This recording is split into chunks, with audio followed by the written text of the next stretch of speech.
اعوذ باللہ من الشیطان الرجیم بسم اللہ الرحمن الرحیم الحمد للہ رب العالمین والصلاة والسلام علی سید الانبیاء والمرسلین حبیب الہ العالمین ابی القاسم محمد اللہم صل علی محمد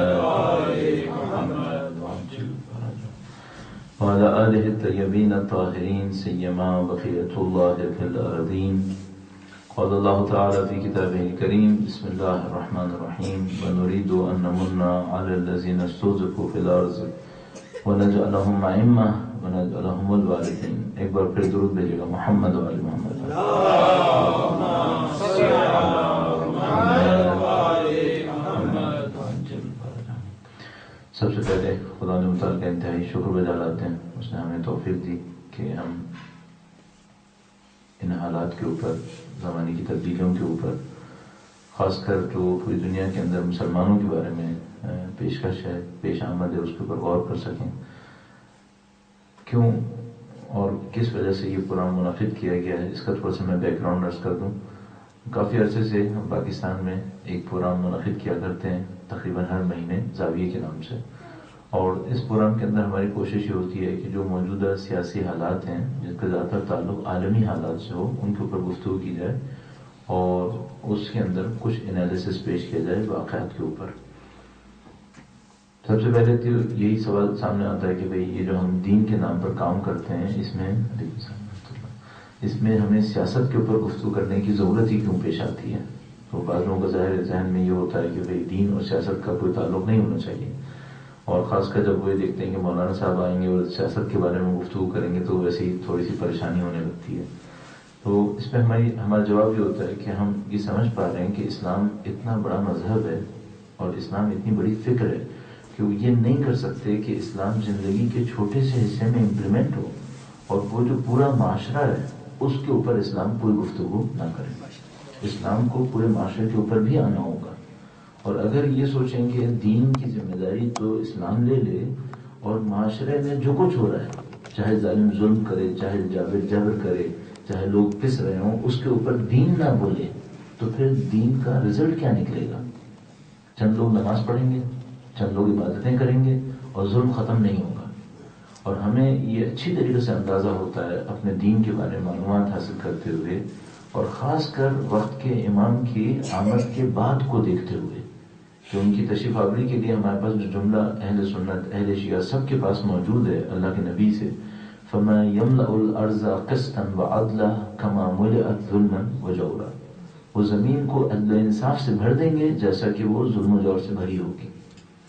تو اگر ہم یہ سوچیں کہ بھئی سیاست سے دین کا کوئی تعلق نہیں ہے، تو پھر جب مولا تشریف لائیں گے، زمین کو عدل و انصاف سے بھریں گے، تو وہ اس دور کے ظالموں اور جابروں کا ہاتھ روکیں گے یا نہیں روکیں گے؟ ان کا بھی تو مقابلہ کریں گے. یہ تو نہیں ہوگا کہ وہ چھوٹی سطح پر دکاندار سے کہیں گے کہ وہ ناپ تول صحیح کرے، اور بڑی سطح پر جو جابر کر رہے ہیں، ظالم ظلم کر رہے ہیں، ان کو چھوڑ دیں گے. ظاہر ان کا بھی مقابلہ کریں گے. اس خاطر ہمارے لیے ضروری ہے کہ ہم دین کو اسی کی آفاقیت میں دیکھیں، دین کو پورے لیول کے اوپر جا کے دیکھیں، اس کو سمجھنے کی کوشش کریں. کم سے کم یہ کہ ہمیں یہ تو پتا ہو کہ ظلم ہو کیا رہا ہے، اور اس ظلم کا ہم کہاں سے مقابلہ کر سکتے ہیں، کیا ہماری کمزوری ہے جس کے اوپر ظالم فائدہ اٹھا رہا ہے ہم سے. تو ان تمام چیزوں کو ڈسکس کرنے کے لیے یہ پروگرام منعقد کیا جاتا ہے، زاویہ پروگرام.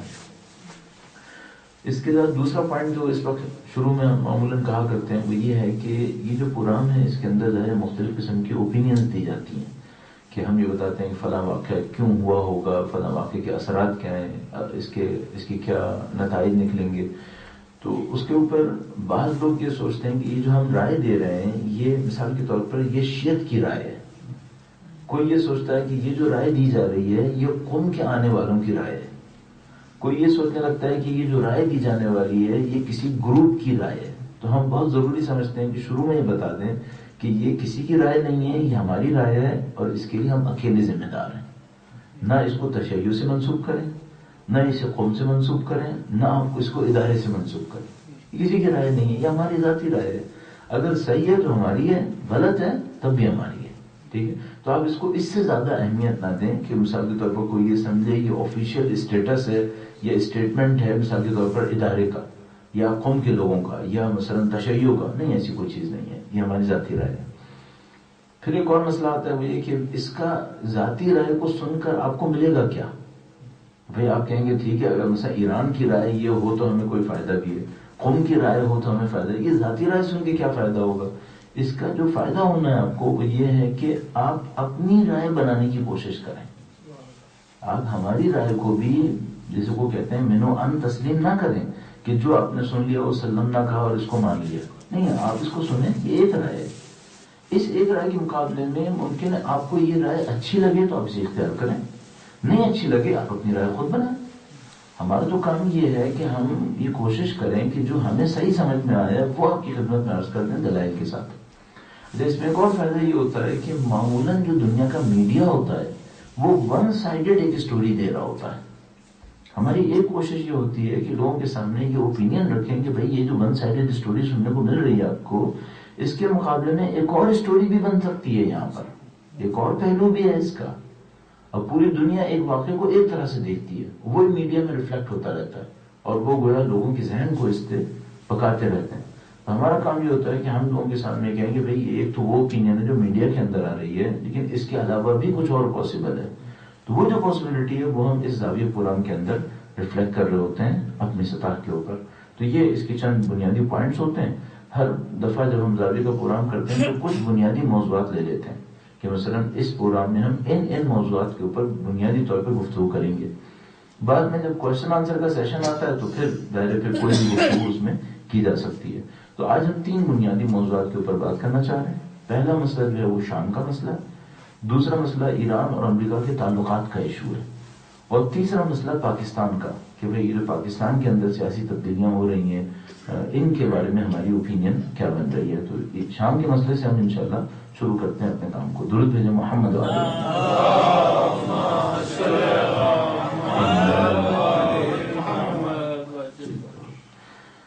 شام کا مسئلہ علامتی طور پر سمبولک ٹرم میں عالمی سازش کا بہت اچھا مصداق ہے۔ یعنی جب ہم کہتے ہیں کہ عالمی سطح پہ کوئی سازش ہوتی ہے تو اس کی اگر کوئی مثال پیش کرنی ہو تو شام کا ایشو بہت اچھی مثال ہے اس کی، کہ کس طریقے سے عالمی سطح کے اوپر ایک سازش تیار کی گئی ہے۔ اچھا، سازش کے مختلف مرحلے ہوتے ہیں۔ پہلے سازش کے لیے ایک بیک گراؤنڈ بنایا جاتا ہے، پھر سازش کے لیے شروع کی ڈیولپمنٹ ہوتی ہے، پھر سازش کا ایک پیک آتا ہے، اس پیک کے بعد وہ رزلٹ لے رہے ہوتے ہیں، اور رزلٹ لینے کے بعد اپنی پوزیشن کو کنسولیڈیٹ کر رہے ہوتے ہیں، اسٹرینتھ دے رہے ہوتے ہیں۔ یہاں یہ ہوا ہے کہ شام کا مسئلہ پیک تک جانے تک ان کے ہاتھ میں تھا۔ یوں لگا ہے جیسے پیک تک پہنچنے کے بعد جنہوں نے سازش کی تھی ان کو کامیابی نصیب نہیں ہوئی ہے۔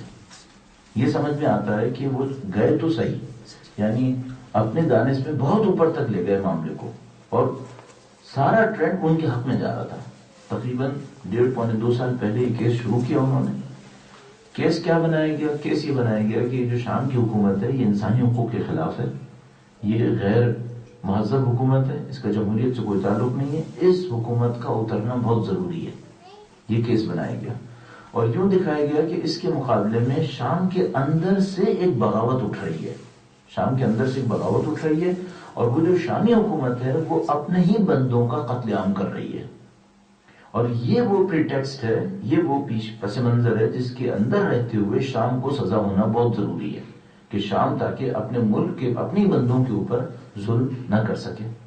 اچھا، کم و بیش یہی پریٹیکسٹ ہر اس ملک پر حملے سے پہلے ہوتا ہے جہاں پر مغربی ممالک نے حملہ کرنا ہوتا ہے، یعنی وہ ثابت کرتے ہیں کہ ان کی حکومت ظالم ہے اور ہم عادل ہیں، یہ اپنی عوام پہ ظلم کر رہے ہیں اور ہم ان کی عوام کے ہمدرد ہیں، ہم ان کی عوام کے ہمدرد ہیں، اور ہم ان کی عوام کو نجات دلانے کے لیے اس حکومت کا مقابلہ کر رہے ہیں۔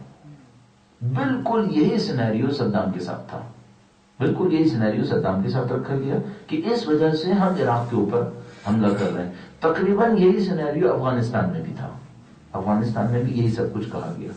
لیکن مشکل صرف اتنی ہوتی ہے کہ اگر وہ حکومت بہت بدنام ہو اپنے عوام کے اندر تو وہ تھوڑی سی بغاوت سے اتر جاتی ہے، فوج اتارنے کی بھی ضرورت نہیں پڑتی، جیسے مثال کے طور پر لیبیا کے اندر ہوا، تھوڑی سی بغاوت ہوئی، کرنا قذافی کی حکومت ختم ہو گئی، امریکہ کو فوج اتارنے کی ضرورت نہیں پڑی۔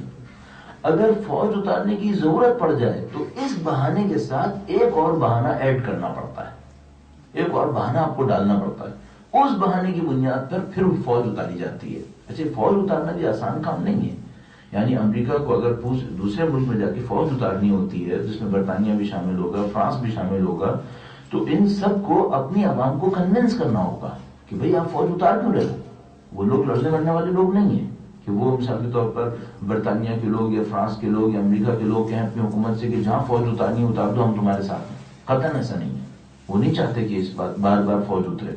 تو سب سے پہلے تو ان کو کنونس کرنا ہوتا ہے کہ بھائی آپ فوج اتار کیوں رہے ہو یہاں پر، اس کا کوئی ریزن دو۔ اچھا، وہ ریزن کیا دینا ہوتا ہے؟ ریزن یہ بتانا ہوتا ہے کہ امریکہ میں رہنے والے کے کون سے مفادات خطرے میں پڑ رہے ہیں جس کی خاطر امریکہ کی فوج عراق میں اترے۔ آپ امریکی عوام سے یہ کہیں کہ وہاں جمہوریت نہیں ہے اس خاطر فوج اتار رہے ہیں، تو وہ فوراً سوال پوچھے گا کہ بتاؤ سعودی عرب میں حکومت جمہوریت ہے کیا؟ وہاں فوج کیوں نہیں اتار لیتے؟ بحرین میں جمہوریت ہے کیا؟ وہاں کیوں نہیں فوج اتاری؟ تو یہ جو جمہوریت کا نعرہ ہوتا ہے، انسانی حقوق کا نعرہ ہوتا ہے، یہ ایک حد تک گراؤنڈ بناتا ہے، فوج اتارنے کے لیے ریزن فراہم نہیں کرتا۔ مثلا چائنا کے اندر کون سے انسانی حقوق ہیں؟ پتہ نہیں کتنے ڈسینڈنٹس ہیں جو چائنا کے اندر پڑے ہوئے ہیں۔ روس میں کون سے انسانی حقوق ہیں؟ پتہ نہیں کتنے روس کے مخالفین ہیں جو ابھی جیلوں کے اندر سڑ رہے ہیں، ان کو بابا سزائیں ہوتی چلی ہیں۔ تو یہ دلیل شروع کے لیے تو بڑی کارآمد ہوتی ہے کہ انسانی حقوق پامال ہو رہے ہیں لہٰذا ہم نے ان کے اوپر حملہ کرنا ہے، لیکن فوج اتارنے کے لیے آپ کو ایک اور دلیل دینی پڑتی ہے۔ اچھا، عراق کے سلسلے میں کیا دلیل بنائی تھی انہوں نے؟ وہ جو اس دلیل کے بیس پر حملہ کیا وہ یہ تھا کہ بھئی یہ جو عراق ہے اس کے پاس انسانی تباہی کے ایسے ہتھیار ہیں کہ 20 منٹ کے اندر پوری دنیا تباہ ہو سکتی ہے۔ اور اس زمانے کے برٹش پرائم منسٹر نے پارلیمنٹ میں کھڑے ہو کر کہا کہ یہ ایسے ہتھیار اس کے پاس ہیں، ویپنز آف ماس ڈسٹرکشن، کہ 20 منٹ میں پوری دنیا اس نے تباہ کر دینی ہے۔ اچھا، اب بلوا مچتا ہے کہ بھئی انگریز عوام کہتی ہے کہ بھئی اس کا مطلب ہے کہ ہماری جان بھی خطرے میں ہے، امریکی عوام بھی کہتی ہے ہماری جان بھی خطرے میں ہے، تو ہاں چلو جاؤ ان کو مارو تاکہ ان سے جو ہماری جان خطرے میں ہے وہ اس سے نجات مل جائے، ورنہ امریکی عوام کو اس سے کوئی غرض نہیں کہ صدام اپنی عوام کو مار رہا ہے یا نہیں مار رہا ہے۔ اچھا، امریکی عوام کو یہ بھی پتا ہے کہ بھئی اگر یہ مار ہی رہا ہے تو 20 سال پہلے سے بھی مار رہا تھا، آج کیوں یاد آیا آپ کو؟ اور وہ عراقی اگر مار رہے تو پہلے صدام حسین سے تعلقات بہت اچھے تھے، تو کہا کہ نہیں وہ تعلقات کا معاملہ علیحدہ تھا، ابھی یہ جو ویپنز آف ماس ڈسٹرکشن ہے یہ نیا ایشو ہے تو اس کی خاطر اس کو مارنا پڑے گا۔ جب پچھلی دفعہ یہ بہانہ تھا، اس بہانے پہ عراق کے اوپر حملہ کیا تھا اور وہاں سے کوئی ویپن آف ماس ڈسٹرکشن نہیں نکلا تھا۔ اس کا مطلب یہ ہے کہ وہ جنگ جس کے اندر لاکھوں عراقی مرے تھے، ہزاروں امریکی فوجی مرے تھے، دسیوں بلکہ سینکڑوں ارب ڈالر خرچ ہوا تھا، اس کی دلیل غلط دلیل تھی۔ اور اس کا جو پیک تھا وہ یہ تھا کہ امریکہ کا وزیر دفاع کولن پاول اقوام متحدہ کے اندر جا کر ایک عجیب و غریب سی نمائش دیتا ہے جس کی نمائش کا ہر چیز غلط ثابت ہو گئی بعد میں، ٹھیک ہے۔ تو یہ امریکی ذہن کے اندر ہے، برطانیہ والے بھی جانتے ہیں کہ بھائی پچھلی دفعہ ہمارے ساتھ فراڈ ہوا تھا اور جنگ کے خلاف جو مظاہرے ہوئے تھے اس میں کئی لاکھ لوگ شرکت کرتے تھے۔ اب کیا پریٹیکسٹ تھا؟ اب پریٹیکسٹ وہی تھا کہ بھئی یہ تو جمہوریت کے خلاف ہے، اسد کی حکومت، لیکن میں نے کہا اتنا کافی نہیں تھا، اس کو کلرفل کرنے کے لیے ایک اور کام کیا اور کہا کہ اس کے پاس کیمیائی ہتھیار ہیں اور یہ کیمیائی ہتھیار اپنی عوام کے خلاف استعمال کرتا ہے۔ کہا کہ یہ کیمیائی ہتھیار ہیں اور یہ کیمیائی ہتھیار اپنی عوام کے خلاف استعمال کرتا ہے، اور اس سلسلے میں ایک واقعہ بھی کر دیا جس واقعے کے اندر وہ کہہ رہے ہیں کہ پتہ نہیں 800 کے قریب، بعض کوئی کہتے ہیں 1400 کے قریب، بعض کہتے ہیں 250 کے قریب شامی جو لوگ تھے وہ اپنی حکومت کے ہاتھوں مار دیے گئے۔ اور اس کی بنیاد پہ کہا کہ بھئی یہ چونکہ کیمیائی اسلحہ استعمال کر رہا ہے اپنی پبلک کے خلاف، اس لیے اس کے خلاف جنگ ہونا بہت ضروری ہے۔ اقوام متحدہ کو ریفر کر دیا گیا، اقوام متحدہ نے وہاں پر کیس جو ہے وہ لے لیا اور یوں لگا جیسے اب کسی بھی ٹائم میں جنگ شروع ہونے والی ہے۔ پیک بالکل صحیح گیا امریکہ کے حق میں، صرف ایک مشکل ہوئی، رزلٹ وہ نہیں ملا جو یہ لینا چاہ رہے تھے، رزلٹ وہ نہیں ملا۔ یہ رزلٹ کیوں نہیں ملا اور یہ سازش کیوں رک گئی؟ اور سازش کا ایک اور پہلو جو میں آپ کی خدمت میں ابھی عرض کروں گا اس کی تفصیل کیا ہے، درود بھیجیے گا محمد وعلی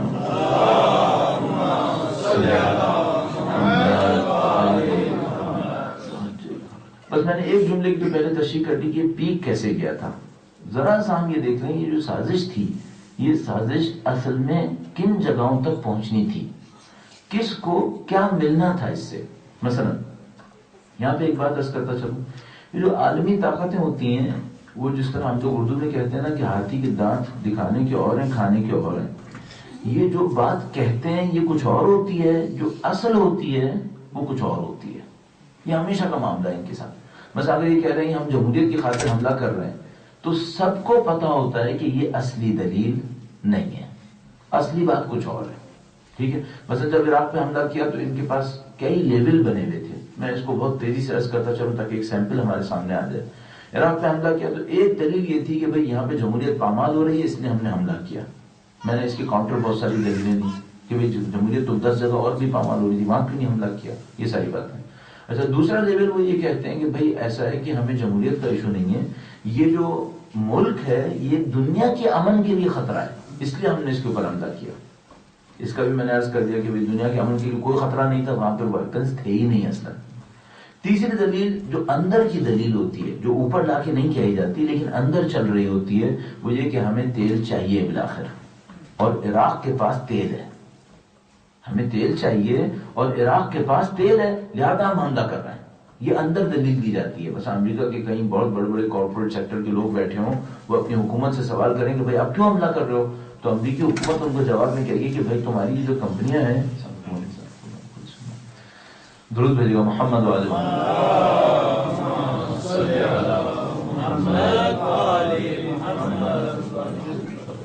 صلوا علی محمد وعلی محمد.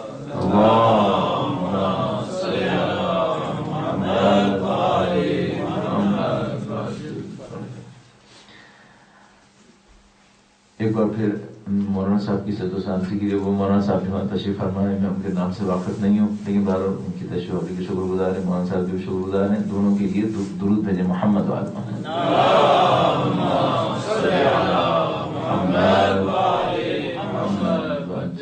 اچھا ممکن ہے واقف ہوں، میرے دماغ سے نکل گیا ہو، میرے ذہن سے چیزیں نکل جاتی ہیں.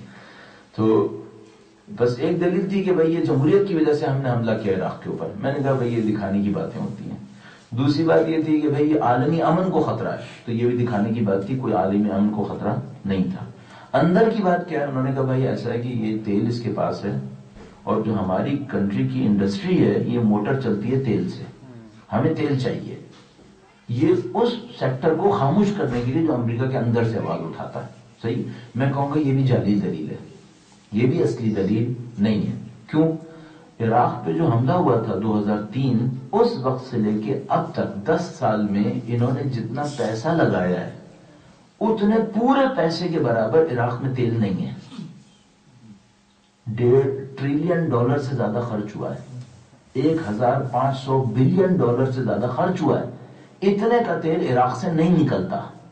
اس کا مطلب ہے دلیل کچھ اور ہے، دلیل اس سے بڑھ کر ہے. اس سے بڑھ کر کیا دلیل ہو سکتی ہے؟ بہت سادہ سی جو دلیل بنتی ہے وہ یہ کہ انہوں نے دنیا بھر میں جو کوئی بھی ان کے سامنے سر اٹھائے گا اس کا سر کچلنا ہے. اور ایران سر اٹھا رہا تھا، ایران سر اٹھائے ہوئے تھا، ان کو اس کا سر کچلنا تھا. اس کو کچلنے کی خاطر پہلے کچھ اور ملکوں کو ختم ہونا تھا. ان میں سے ایک عراق تھا، ان میں سے ایک حزب اللہ ہے، ان میں سے ایک اور حماس ہے، اس میں سے ایک اور کچھ دنیا بھر کے اندر ایران کے ماننے والے ہیں. اصل دلیل یہاں پر ہے. ان سب کا خاتمہ ضروری ہے. یہ جو نظام ہے یہ اپنے مقابلے میں کوئی طاقت قبول نہیں کرتی، چاہے کسی کی بھی طاقت ہو. اگر کوئی طاقت ہے تو اس کی خواہش یہ ہے کہ اس طاقت کو کچل دیا جائے. اس کو کچلنے کے لیے بہانہ ڈیموکریسی ہو، بہانہ عالمی امن ہو، بہانہ تیل کا ہو، بہانہ پیسے کا ہو، کوئی بھی بہانہ ہو، اصلی مشکل وہ ہے، اس کو ختم کرنا ہے انہوں نے. سیریا کے اندر بھی اصل مشکل یہیں پر ہے. یہ سیریا کے اندر کہیں گے کہ ہم آئے جمہوریت کے دفاع کے لیے. میں نے بتایا ان کی اس بات پر یہ خود بھی یقین نہیں کرتے، کہ ان کی پبلک بھی یقین نہیں کرتی، ان کو پتا ہوتا نہیں یہ جھوٹ بول رہے ہیں، اس خاطر نہیں آئے گی. دوسرا مسئلہ انہوں نے کہا کہ بھئی اس کے پاس کیمیائی اسلحہ ہے جو وہ اپنے بندوں کے خلاف استعمال کر رہا ہے. تو سوال یہ ہے کہ اس سے پہلے کسی اور نے کیمیائی اسلحہ استعمال نہیں کیا ہے کیا؟ صدام حسین نے حلبچے میں کیمیائی اسلحہ استعمال کیا تھا، 5000 بندے 1 گھنٹے میں مار دیے تھے. اس کے خلاف کب امریکہ نے کارروائی کی تھی؟ کوئی پوچھنے والا بھی نہیں تھا. 87 میں وہ کام ہوا تھا. امریکہ نے عراق پر حملہ کیا 2003 میں. اس وقت تک کیوں سب کو بلایا بیٹھا تھا؟ کیونکہ اس وقت تک صدام سے تعلقات اچھے تھے. کتنے بندے اس نے مارے ہیں صدام نے، اسد نے؟ مثال کے طور پر اگر کیمیائی اسلحے کی بات کریں، جو پورے کیمیائی اسلحے کے اندر بنے 1200 سے زیادہ نہیں مرے، تو دنیا میں کہیں اور 1200 آدمی نہیں مرے کیا؟ چھوٹی سی ایک بات بتا دیتا ہوں، ڈی آر کانگو افریقہ کے اندر ایک کنٹری ہے، یہاں پہ سول وار چل رہی ہے، 5.4 ملین لوگ مر چکے ہیں اب تک۔ امریکی اترے وہاں پر 5.4 ملین بندے وہاں پہ مر چکے ہیں سول وار کے اندر، کوئی اترا آج تک وہاں پہ؟ کیوں نہیں اترا؟ چونکہ ان کے مفادات خطرے میں نہیں پڑ رہے ہیں، ان کو اس سے کوئی غرض نہیں ہے، بندے مرتے ہیں نہیں مرتے، وہ جانور ہیں ان کے نزدیک، اگر ان کا کوئی مفادات خطرے میں نہیں پڑتے۔ تو اس کا مطلب یہ ہے کہ سیریا کے اندر آنے کا اصل معاملہ جمہوریت نہیں ہے، بندوں کا مرنا نہیں ہے۔ اصلی ایشو کیا ہے؟ اصلی ایشو 2-3 پوائنٹس ہیں۔ پہلا پوائنٹ، اسرائیل کے مقابلے میں جو سب سے طاقتور حکومت اب تک ریزسٹ کر رہی ہے وہ سیریا کی حکومت ہے۔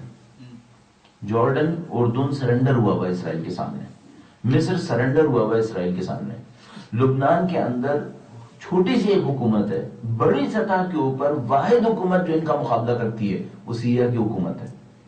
67 سے گولان ہائٹس کا کیس سیریا لیے بیٹھا ہے، انہوں نے سیریا کو دھمکیاں دی ہیں، لالچیں دی ہیں، سارے کام کر لیے، اس کو لبنان سے نکلنے پہ مجبور کر دیا، لیکن وہ گولان ہائٹس کے اوپر اپنے کلیم سے پیچھے ہٹنے کو تیار نہیں ہوا ہے۔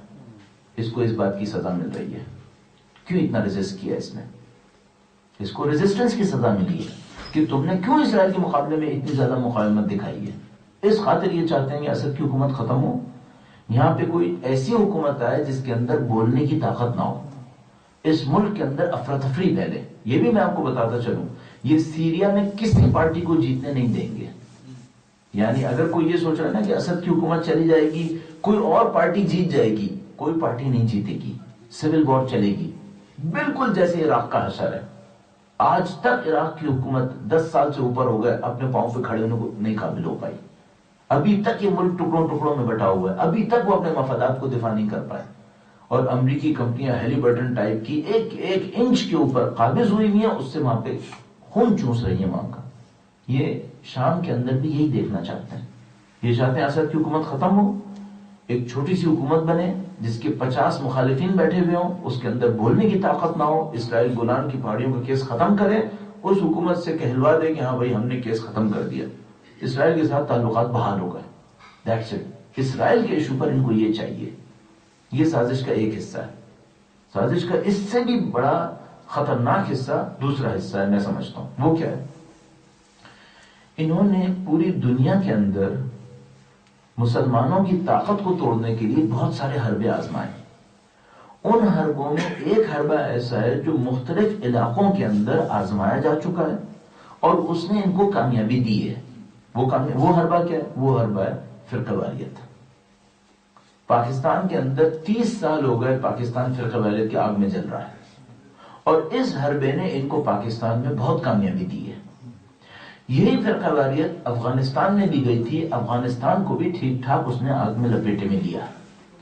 اسی فرقہ واریت کو یہ بحرین سے شروع کرنا چاہتے تھے، یہ چاہتے تھے بحرین فرقہ واریت کا اسپارک بنے پورے ریجن کے لیے۔ وہ کس طریقے سے؟ مثال کے طور پر یہ دکھایا کہ وہاں کی سنی گورنمنٹ ہے اور وہاں کی شیعہ عوام ہے، اور شیعہ عوام اپنی سنی گورنمنٹ کا مقابلہ کر رہی ہے، اور سنی گورنمنٹ کا مقابلہ کا دفاع کرنے کے لیے مثال کے طور پر امریکہ نے اور دوسری سنی حکومتوں نے اپنے فوجی بھیجے۔ تو یہ کیا چاہتے تھے؟ یہ چاہتے تھے بحرین کے ذریعے سے فرقہ واریت کا ایک جن شروع ہو، پورا ریجن کو اپنے کنٹرول میں لے لے۔ لیکن اللہ کا کرم یہ ہوا کہ بحرینی تو بہت شہید ہوئے، لیکن فرقہ واریت کا جن وہاں سے آگے نہیں پھیل پایا۔ دوسرا پوائنٹ جو انہوں نے پکڑا وہ سیریا کو پکڑا تھا، کہ اتنی پریکٹس ان کو ہو گئی ہے کہ فرقہ واریت کو ملک سے نکال کر پوری دنیا کی سطح پر فرقہ واریت میں مبتلا کریں۔ اچھا، پوری دنیا کی سطح پہ فرقہ واریت کیسے کریں؟ وہ اس طرح سے کریں کہ کہیں کہ شام کی حکومت جو ہے وہ شیعہ ہے، یعنی بحرین کے بالکل ریورس۔ بحرین میں کہا کہ حکومت سنی ہے، پبلک شیعہ ہے، اب اس کو بالکل ریورس کیا، کہا اب ایسا کیس ہے کہ حکومت شیعہ ہے، پبلک سنی ہے، اور یہ جو پبلک سنی ہے یہ پٹ رہی ہے، اس کو پٹتے کے دفاع کرنے کے لیے پچھلی دفعہ سعودی عرب سے فوجی بھیجے تھے حکومت بچانے کے لیے، اب پوری دنیا سے دہشت گرد بھیجے ہیں پبلک کو بچانے کے لیے۔ اس طرح کا کیس پٹ کیا گیا۔ تو پوری دنیا سے جو دہشت گرد جمع کیے گئے تھے، حتیٰ پاکستان سے آپ نے دیکھا جیل ٹوٹی، کتنے ملکوں کی جیلیں ٹوٹی ہیں. یہ آپ نے غور کیا کہ ایک مہینے کے اندر اندر پتہ نہیں 4 ملکوں کی کیس میں نے فالو کیا کہ جس کے اندر جو میڈیا میں آ رہا ہے کہ جن کی جیلیں ٹوٹی ہیں اور جو انتہائی سخت قسم کے دہشت گرد تھے وہاں سے بھاگ کے غائب ہو گئے، جن میں پاکستان کی 2 جیلیں ٹوٹی ہیں. اسی طریقے سے عراق کے اندر ہوا ہے، اسی طریقے سے لیبیا کے اندر ہوا ہے. اور یہ سب بھاگ کے کہاں جمع ہوئے ہیں؟ پوری دنیا کے دہشت گرد انہوں نے جمع کیے ٹرکی کے ذریعے سے سیریا کے اندر. کیس کیا ہے؟ کیس یہ ہے کہ یہ سارے دہشت گرد جمع ہوں گے، یہ سیریا کی حکومت پہ قبضہ کریں گے، قبضہ کرنے کے بعد وہاں پہ نامنی مچائیں گے، ایسی نامنی مچے گی کہ شیعہ بھی اپنی عوام کو بھیجیں گے. ایک طرف سے سنی اپنے عوام کو بھیجیں گے، دوسری طرف سے شیعہ اپنے عوام کو بھیجیں گے. سیریا فرقہ واریت کی آگ میں جلے گا اور اس آگ میں پورا عالم اسلام اس کے ساتھ جلے گا. اس کے بعد یہ ہونا تھا کہ شیعہ سنی فساد کی خبریں سیریا سے آتی پاکستان، اور پاکستان میں جب وہ خبریں لگتی کہ اتنے سنی مارے گئے، اتنے شیعہ مارے گئے، تو پاکستان میں بھی وہ جنگ پھر آگے بڑھنی تھی. پھر وہی جنگ عربوں میں آگے بڑھنی تھی، اور دنیا کے ہر اسلامی ملک کے اندر چونکہ ہر ایک کے کچھ نہ کچھ بندے سیریا پہنچ گئے تھے. یہ اصلی منصوبہ تھا اس ایک اور کارروائی کے پیچھے. بس ہمیں لگتا ہے کہ 2-3 بنیادی اہداف تھے. ایک تو یہ کہ اسرائیل کا ایشو جو تھا وہ اس کے سامنے ایک مقاومت تھی، ایک ریزسٹنس تھی، اس کا خاتمہ ہونا چاہیے. دوسرا معاملہ یہ تھا کہ یہ سیریا کے ذریعے فرقہ واریت پورے عالم اسلام کے اندر پھیلانا چاہتے تھے. تیسری بات یہ سمجھ میں آتی ہے کہ ان کو بہت بڑی شکست ہوئی تھی حزب اللہ کی جنگ کے اندر. جب اسرائیل نے حزب اللہ پہ حملہ کیا تھا، حزب اللہ نے مقابلہ کیا تھا، تو وہ عربوں کے درمیان اس کی پاپولیرٹی پیک پہ پہنچ گئی تھی. انہوں نے کچھ ایسا کام کرنا تھا کہ یہ جو عربوں کے درمیان حزب اللہ کی پاپولیرٹی آگے چلی گئی تھی، یہ پاپولیرٹی عربوں میں ختم ہو جائے. اور وہ کیسے ختم ہو؟ وہ ایسے ختم ہو کہ حزب اللہ کو دکھائیں کہ اسرائیل سے لڑنے کے لیے نہیں ہے، یہ سنیوں کا مقابلہ کرنے کے لیے ہے. اس طرح سے بدنام کریں. اور اس کام کو کرنے کے لیے یہ سیریا کا کیس تیار کیا گیا کہ وہاں سے کیس تیار کر کے حزب اللہ کو اس کے اندر گھسیٹیں گے. پھر حزب اللہ کا نام بجائے یہ کہ آئے کہ بھئی اسرائیل کے خلاف جہاد کرنے والوں میں سر فہرست ہیں، حزب اللہ کا نام آئے کہ یہ تو خود مسلمانوں سے لڑنے کے لیے بنی ہے. اصل میں اس میں کسی حد تک ان کو کامیابی بھی ہوئی. انہوں نے پروپیگنڈا وار خوب کی، اور جو لوگ آپ میں سے کچھ لوگ جو سوشل میڈیا کے اوپر ہوتے ہیں انہوں نے اچھی طریقے سے دیکھا کہ کس طریقے سے حزب اللہ کے نام کو اس میں بدنام کرنے کی کوشش کی گئی. تو یہ وہ سازش تھی جو سیریا کے اندر تیار ہوئی تھی اور اس پیک تک آ گئی تھی. اچھا، اب اگلا کوشچن یہ ہے کہ اتنے اوپر تک آنے کے بعد یہ پیچھے کیوں ہٹ گئے اور مزید آگے کیوں نہیں گئے؟ اس کو ہمیں سمجھنا پڑے گا کہ یہ اتنا تک آگے آ گئے تھے، اب یہ جو پیچھے ہٹ گئے اور سیریا کا کیس دوبارہ دبتا ہوا نظر آ رہا ہے، تو اس کے کیا اسباب ہو سکتے ہیں؟ اس کو ہم چند پوائنٹس بیان کریں گے. درود بھیجے گا محمد و آل محمد.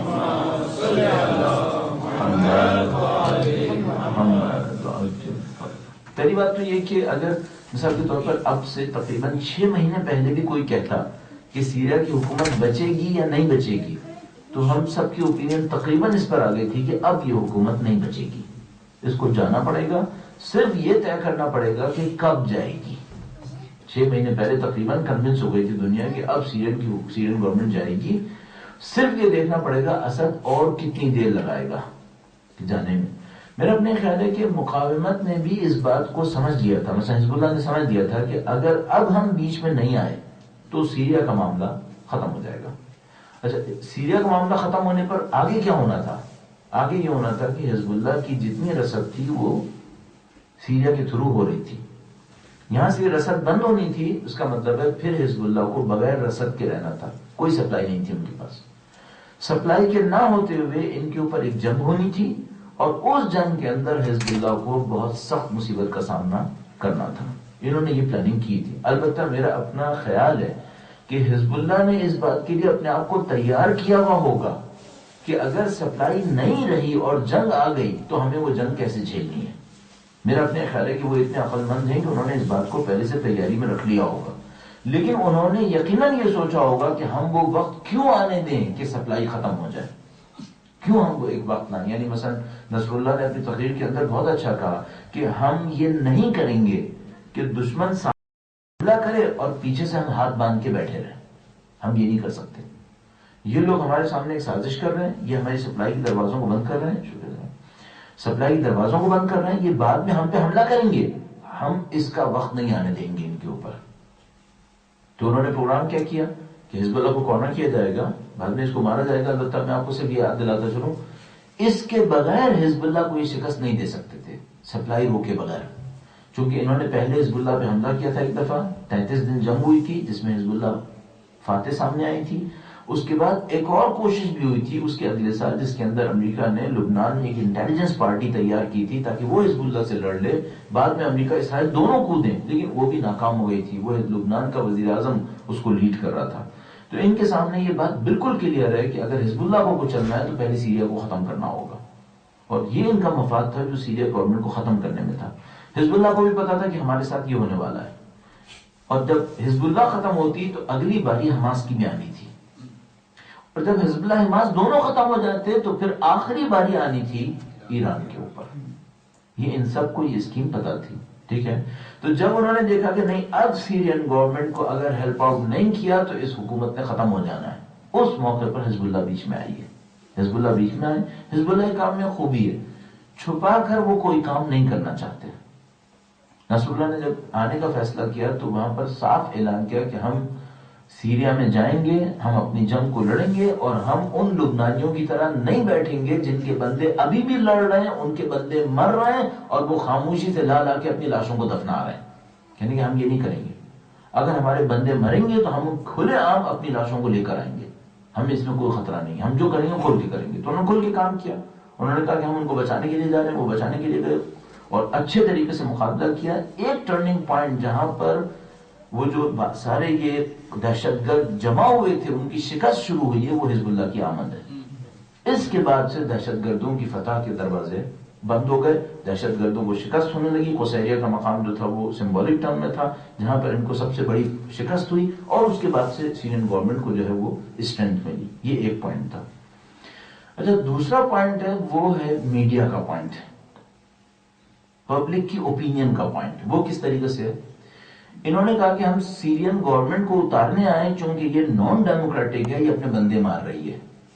اچھا, آپ سیرین گورنمنٹ کو اتار لیں گے تو آپ سپورٹ کسے کریں گے؟ کہا ہم باغیوں کو سپورٹ کریں گے. اور باغیوں میں جو سب سے مضبوط گروپ ہے وہ کون ہے؟ وہ دہشت گرد ہیں جو پہلی امریکہ کے خلاف ہیں.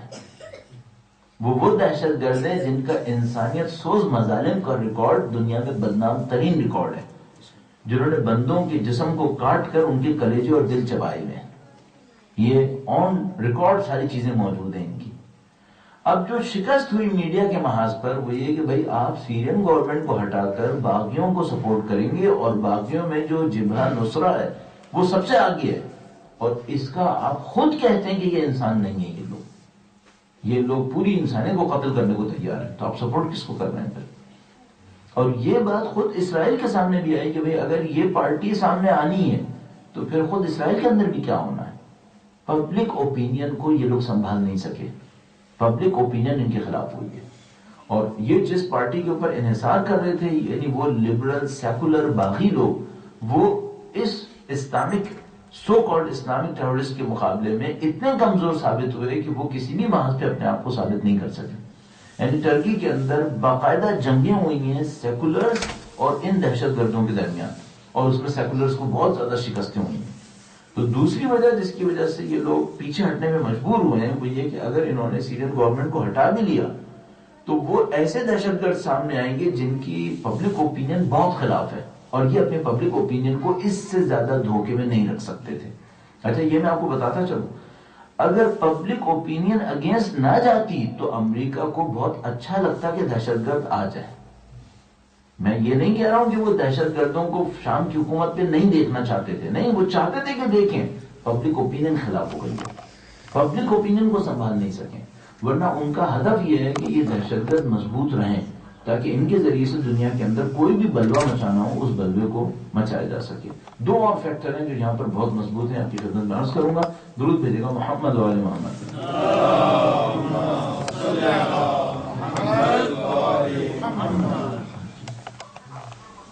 دوسرا, دو فیکٹرز تو یہ تھے, اور دو فیکٹر جو ہیں وہ انٹرنیشنل لیول پر ہیں. ان میں سے ایک ہے چین اور روس کا کردار. یہ جو چائنا اور روس کی پارٹی ہے، یہ دونوں کہیں نہ کہیں امریکہ کو اپنے لیے خطرہ سمجھتے ہیں.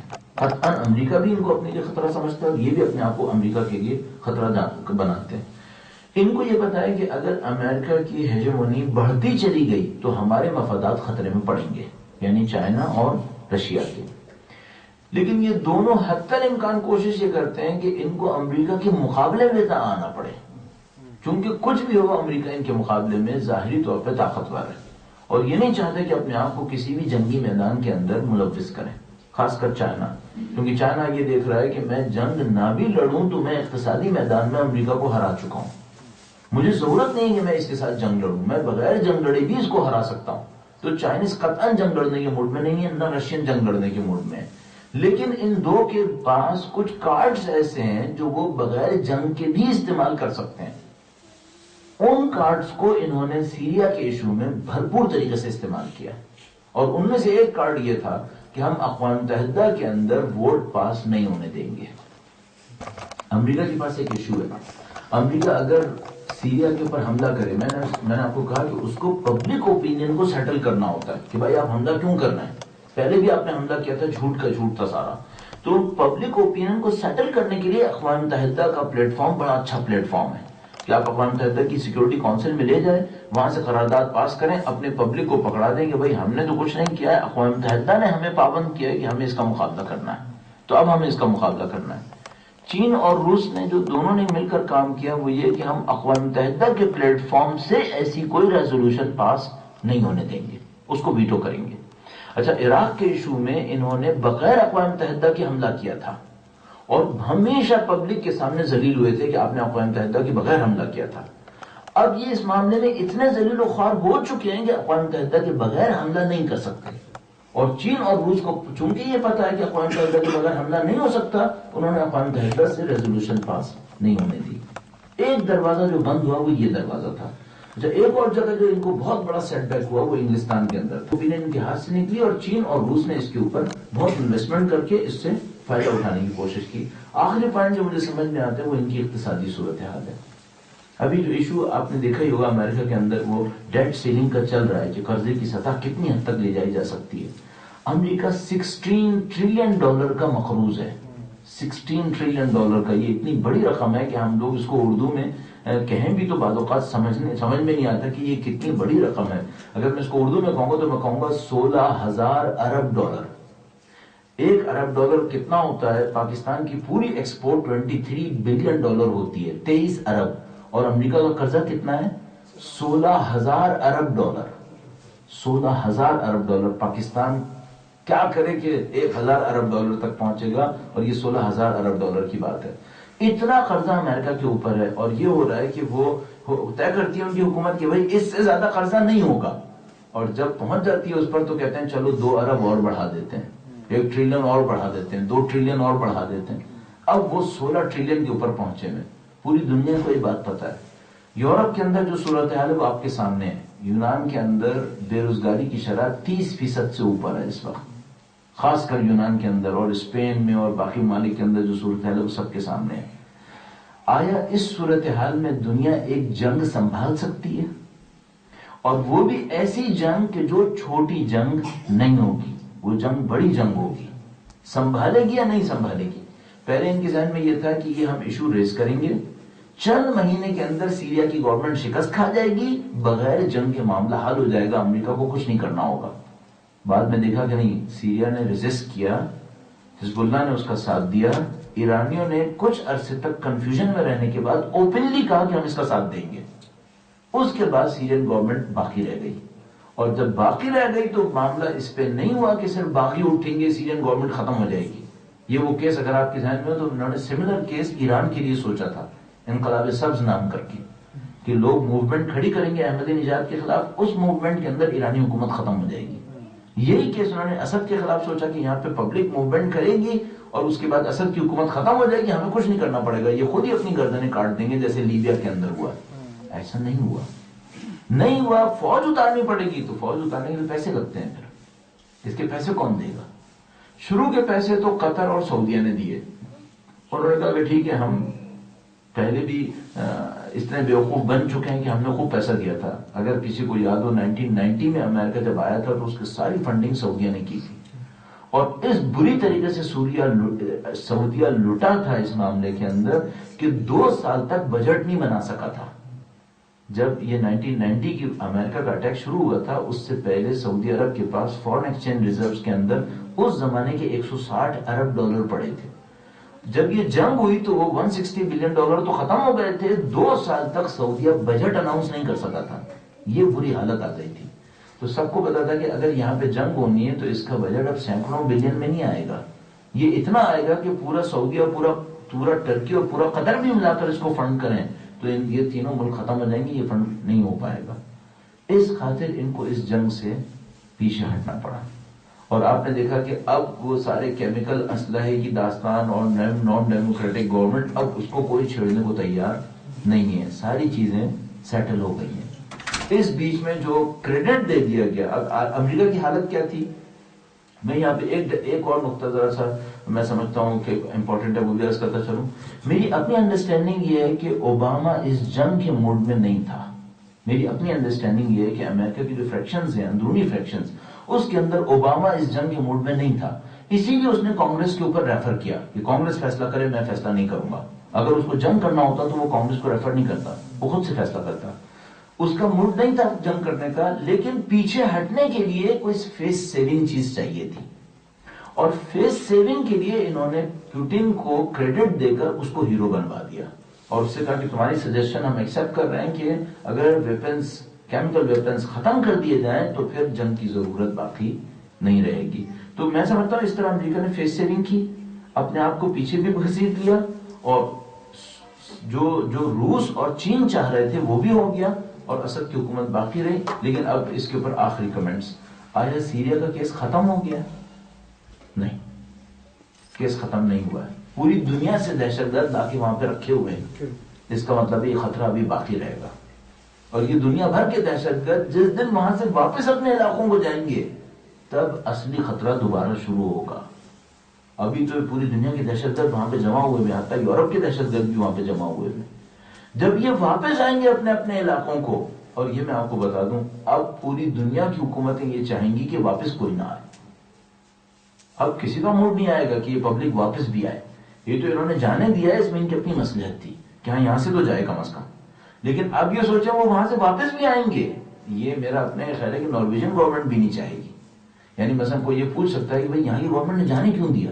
جانے اس لیے دیا کہ وہ ان کو رکھنے کے موڈ میں نہیں تھے. لیکن جب وہ چلے گئے اب واپس آئے ہیں تو گورنمنٹ آنے دے گی کیوں؟ میرا اپنا یہ خیال ہے کہ کوئی اس بات کو پسند نہیں کرے گا, نہ انگلینڈ, نہ فرانس, نہ یہاں کی حکومت, نہ کہیں کی بھی حکومت. وہ یہ چاہیں گے وہ وہیں پڑے رہے. اس کا مطلب کیا ہے؟ اس کا مطلب ہے سیریا کا ایشو ابھی ختم نہیں ہوگا, سیریا کا ایشو چلے گا. اور اس کا جو ایک لاجیکل اینڈ ہے وہ یہ کہ یہ سارے جو دہشت گرد وہاں پہ جمع ہوئے ہیں یا تو ان کو کوئی ملک بنا دے یا یہ وہیں پہ ختم ہوں گے, ورنہ یہ ایشو وہیں پر ابھی چلے گا. اس کا مطلب ہے نیئر فیوچر میں ہمیں سیریا میں امن نظر نہیں آئے گا. ابھی سیریا میں داستان چلے گی, یہاں بہت لوگوں کا خون ابھی بہے گا. بالکل اس سے مشابہ ایک بات میں ایجپٹ کے لیے کہتا ہوں. میرے خیال میں ایجپٹ کا ایشو ختم نہیں ہوا ہے, ایجپٹ کا ایشو چلے گا.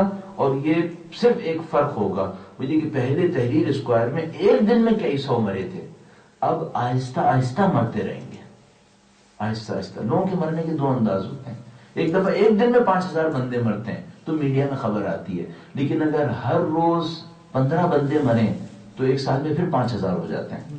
اس کی کوئی خبر نہیں آتی, اس کی کوئی خبر نہیں آتی. تو بندے ابھی بہت مریں گے, سیریا میں بھی مریں گے اور مصر میں بھی آہستہ آہستہ مر رہے ہیں, اور یہ کیس ابھی ختم نہیں ہوگا میرا اپنا ایک خیال ہے. انفارچونیٹلی میں جلدی سے منتقل ہوتا ہوں ایران کی طرف, چند جملات اس میں عرض کریں گے. آپ کا ٹائم کافی لے چکا ہوں, اور اس کے بعد کوشچن آنسر شروع کریں گے, تھوڑا سا پاکستان کو بھی ٹچ کرتے ہوئے. درود بھیجیں محمد و آل محمد.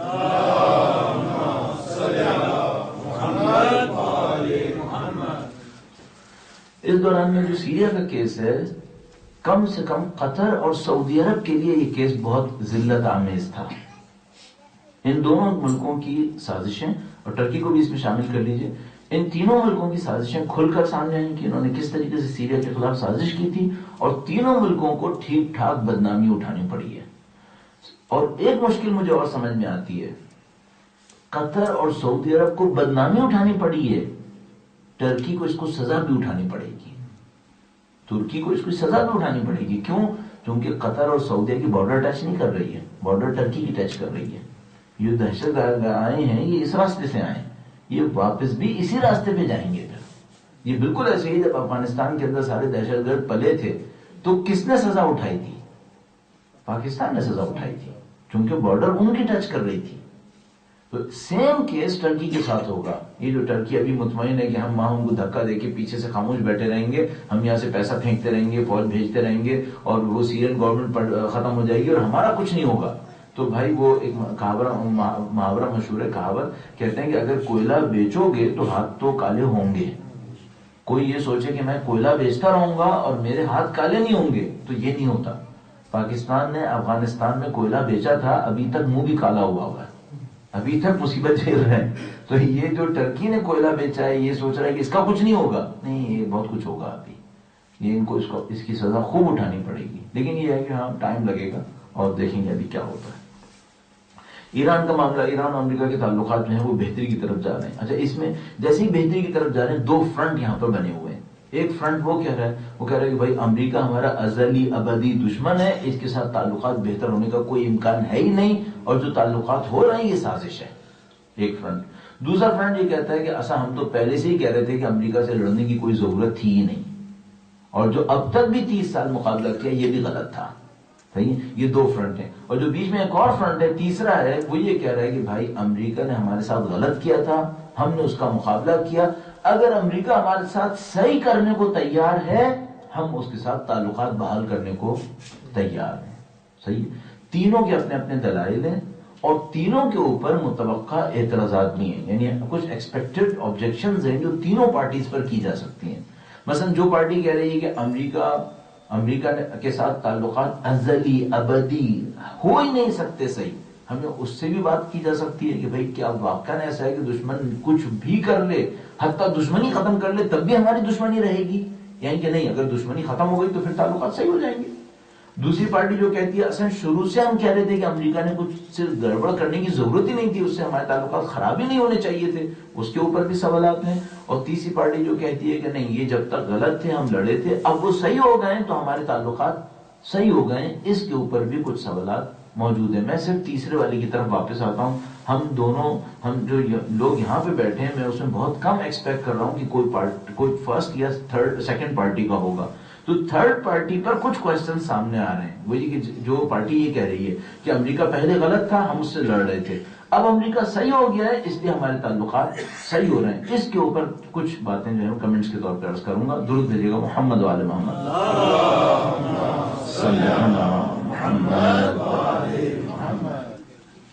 پہلے یہ دیکھنا پڑے گا کہ امریکہ کے صحیح ہونے کا اصل مطلب کیا ہے. امریکہ صحیح ہو گیا اس کا مطلب کیا ہے؟ امریکہ صحیح ہو گیا کا مطلب یہ ہے کہ امریکہ کے اندر جو ایک ظالمانہ نظام بنا ہوا ہے وہ بھی صحیح ہو گیا، وہاں پہ سب کچھ صحیح ہو گیا. بہر ایسی کوئی چیز صحیح نہیں ہوئی ہے. امریکہ اسرائیل کے فیور میں لوگوں پر ظلم کرتا تھا، اب وہ ظلم نہیں کرے گا، نہیں، ایسی کوئی چیز نہیں ہے. امریکہ ظالم حکومتوں کا ساتھ دیتا تھا، اب امریکہ ساتھ نہیں دے گا، میرے خیال میں ایسی بھی کوئی چیز نہیں ہے. پھر صحیح ہونے کا مطلب کیا ہے؟ صحیح ہونے کا مطلب زیادہ سے زیادہ یہ کہ امریکہ ایران کے براہ راست جو مخالفتیں کرتا تھا، حملے کرتا تھا، اس کے اوپر کمپرومائز کرے گا. اس کا مطلب ہے تعلقات آخری حد تک صحیح نہیں ہوں گے. جب تک امریکی نظام کے اندر یہ ظالمانہ طبیعت موجود ہے کہ وہ ڈکٹیٹرز کا بھی ساتھ دیتے ہیں، وہ پبلک کے خلاف بھی جاتے ہیں، میرا اپنا یہ خیال ہے اس کے کمپلیٹلی صحیح ہونے کا مجھے کوئی امکان یہاں پہ فی الحال نظر نہیں آتا. اور مجھے نظر نہیں آتا کہ ایران اور امریکہ کے تعلقات 100% نارملسی کے اوپر واپس آ جائیں گے، نارمل ریلیشن شپ. میرا اپنے خیال ہے کہ ایسا نہیں ہوگا. جو مجھے سمجھ میں آتا ہے وہ یہ کہ کچھ لین دین کر کے کچھ کمپرومائزز ہوں گے. جیسے مثلا آپ نے شاید کل کے اخبار میں دیکھا ہو، کم سے کم میں نے پاکستان میں دیکھا تھا، اس میں لکھا تھا کہ امریکہ اس بات کے اوپر غور کر رہا ہے کہ کیا ایران کے جو انہوں نے ایسٹس انقلاب کے وقت فریز کیے تھے ان کو دوبارہ واپس کرنا ہے.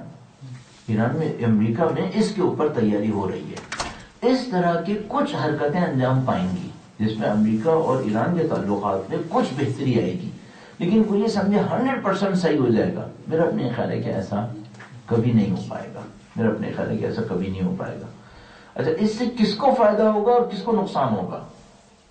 جو سب سے زیادہ اس تعلقات کے بننے سے پارٹی چڑھ رہی ہے وہ اسرائیل ہے، وہ اس سے سب سے زیادہ چڑھ رہے ہیں۔ وہ کیوں چڑھ رہے ہیں؟ ان کا یہ کہنا ہے کہ ایران ایٹمی توانائی کے معاملے میں کچھ مہینے کے فاصلے پر ہے، اگر وہ توانائی مل جائے تو پھر ایران کے پاس ایسی طاقت ہوگی جس کا ہم مقابلہ نہیں کر سکیں گے، ان کا کہنا یہ ہے۔ اور ان کا کہنا ہے کہ یہ صرف چند مہینے کا گیم ہے، اگر یہ چند مہینے کا گیم پورا ہو جائے تو پھر ایران ایک ایسی جگہ پہ پہنچ جائے گا کہ جس کے بعد ایران کا مقابلہ نہیں کیا جا سکتا۔ صحیح؟ اچھا، جو لوگ تعلقات بنانا چاہ رہے ہیں وہ کہہ رہے ہیں کہ ہم انہی چند مہینوں میں ایران کو اس طاقت تک پہنچنے سے روک لیں گے۔ اب میں اس کو تھوڑا سا ایکسپلینیشن دے دیتا ہوں۔ آپ نے یقیناً سنا ایک کیس ہے ہمارے پاس یورینیم کی انریچمنٹ کا، کہ بھئی آپ اس کو کتنا انریچ کر سکتے ہیں۔ تو ان کا کہنا یہ ہے کہ بھئی اگر آپ فرسٹ 20% تک انریچ کریں تو اس سے کوئی اسلحہ نہیں بنتا، یعنی آپ نے یورینیم کی انریچمنٹ 20% تک کی ہے، اس سے کوئی اسلحہ نہیں بنتا۔ اسلحہ بنانے کے لیے آپ کو 90% کے قریب اس کی انریچمنٹ کرنی پڑے گی۔ ٹھیک ہے، ایرانی بھی یہی کہہ رہے ہیں کہ بھئی ہم لوگ تو 90% کو چھوڑو تو 20% پہ بھی نہیں پہنچے۔ اسرائیل کا کہنا یہ ہے کہ جو ملک ایک دفعہ 20 پہنچ جاتا ہے 90 تک پہنچنے میں کوئی دیر نہیں لگتی۔ اسرائیل کا کہنا یہ ہے کہ ایران جرمنی اور جاپان کی طرح بننا چاہتا ہے۔ جرمنی اور جاپان کی طرح کیا مطلب؟ یعنی وہ انریچمنٹ کر کے ایسی جگہ تک پہنچ جائے گا کہ پھر اسلحہ بنانا چاہے تو 2-3 ہفتے میں بن جائے گا۔ یہ اسرائیل کا آرگومنٹ ہے۔ اچھا، ایرانی یہ کہہ رہے ہیں کہ ہمیں اسلحہ نہیں بنانا ہے اور نہ ہمارا بنانے کا کبھی کوئی ارادہ ہے، ہم صرف ایٹمی توانائی کو اپنے مقصد میں استعمال کرنا چاہ رہے ہیں جو پرامن مقصد ہے۔ اور ان کی دلیل کیا ہے؟ وہ کہہ رہے ہیں کہ تیل کے ذخیرے کبھی نہ کبھی ختم ہو جائیں گے، اگر ہم اس توانائی میں انڈیپینڈنس تک نہیں پہنچے، خود کیپیبل نہیں ہوئے، تو ہم دنیا بھر میں ہمیشہ کے لیے ویسٹ کے سامنے محتاج رہیں گے، اور اگر ان کے محتاج رہے تو یہ ہمیں زندہ نہیں چھوڑیں گے، یہ ہمیں ختم کر دیں گے۔ تو ایران کا کیس یہ ہے کہ وہ کہتے ہیں کہ ہمارے اپنے آپ کو بچانے کے لیے ضروری ہے کہ ہمارے پاس یہ توانائی ہو، ورنہ یہ جو فوسل فیول کے ریسورسز ہیں یہ کبھی بھی ختم ہو جائیں گے اور اس سے ہمیں کبھی بھی ان کے ظلم سے نجات نہیں ملے گی۔ اور ان کا کہنا یہ ہے کہ نہیں، اگر آپ کو یہ طاقت مل گئی تو آپ اسلحہ بنا لیں گے۔ اب ایک بات سمجھ میں آتی ہے، شاید ان کو بھی پتا ہے کہ ایران ایٹمی اسلحہ نہیں بنائے گا، شاید ان کو بھی پتا ہے کہ ایران ایٹمی اسلحہ نہیں بنائے گا۔ کیوں؟ جب عراق کے ساتھ جنگ ہو رہی تھی تو عراق ان کے خلاف کیمیکل ویپنز استعمال کر رہا تھا، جس میں ان کو بڑی تعداد میں لوگ مر رہے تھے، لیکن انہوں نے جنگ کے کسی ایک دن بھی کیمیکل اسلحہ استعمال نہیں کیا تھا، ایک دفعہ بھی کیمیکل اسلحہ استعمال نہیں کیا۔ جبکہ کیمیکل اسلحہ بنانا ایرانیوں کے لیے ایسے ہی آسان تھا، جیسے ان کے ایک دفعہ صدر نے کہا تھا کہ ہمارے لیے اتنا ہی آسان ہے جیسے پنیر کو پانی میں ڈال کر شیک کریں تو ایٹمی اسلحہ بن جائے گا۔ اچھا، یہ بھی میں آپ کو عرض کر دوں، کیمیکل ویپن بنانا اتنا آسان ہے کہ یہ جو موسٹ پروبیبلی سیریا کے اندر کیس ہوا ہے جس کے اندر بندے مرے ہیں، یہ اب تک کی جو رپورٹ سامنے آ رہی ہے، سیریا رشیا بھی اس کو فیور کرتا ہے، وہ کہ یہ گورنمنٹ نے نہیں کیا، یہ ان کے جبہہ نصرہ نے کیا ہے، اور اس کو یہ کیمیکل سپلائی کیے تھے سعودیہ نے۔ اب تک کی جو بات سامنے آتی ہے، کیمیکل اسلحہ کوئی اتنی کمپلیکیٹڈ چیز نہیں ہے جیسے نیوکلیر ویپن ہو۔ ایران کے پاس ساری پاسبلٹیز تھیں کہ وہ کیمیکل اسلحہ استعمال کرتا، عراقیوں کے خلاف چونکہ وہ استعمال کر رہے تھے اور انہوں نے کبھی استعمال نہیں کیا۔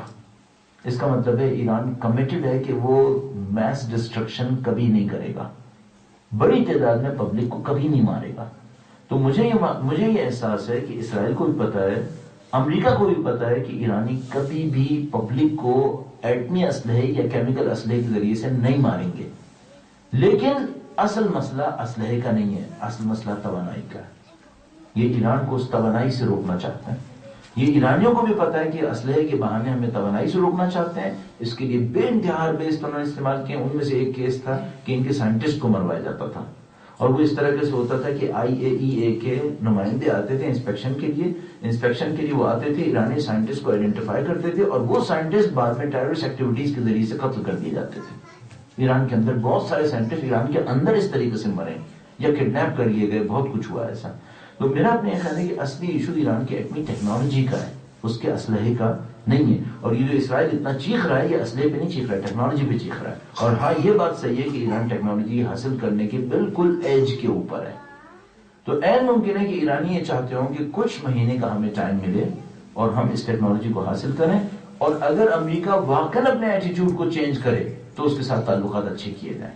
میرا اپنے خیال ہے کہ ایرانی اس معاملے میں کلیئر ہیں کہ اگر امریکہ اپنے ایٹیٹیوڈ کو، ان کے ساتھ جو ایٹیٹیوڈ ہے وہ چینج کرے گا تو ایرانی بھی اس کے ساتھ تعلقات کے اندر بہتری لے کر آئیں گے. لیکن بہرحال یہ کیس ابھی بہت ڈیلیبریشن مانگتا ہے، اس کے اندر بہت ساری کچھ چیزیں ہونی ہیں جس کے اوپر جو ہے وہ بعد میں مزید ڈیولپمنٹ آگے بڑھے گی. ابھی بہت جلدی ہے کہ اس کے بارے میں کوئی واضح نتیجہ لیا جا سکے. میں سوچا تھا پاکستان کے بارے میں چند جملے کہوں گا، لیکن میرا اپنے خیال ہے کہ ٹائم تقریباً 50 منٹ سے اوپر مجھے بولتے ہوئے ہو چکا ہے. میں یہیں پہ رکوں گا، اگر بیچ میں کوئی کوشچن آئے گا تو اس کے اندر اس کے اوپر کمنٹس کریں گے انشاءاللہ. ایک بار پھر درود بھیجیے گا محمد و آل محمد.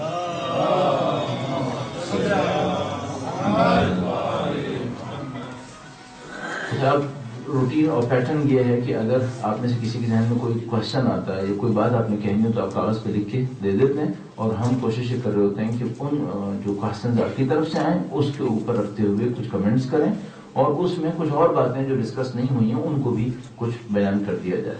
ایک بار پھر درود بھیجے گا محمد و آل محمد.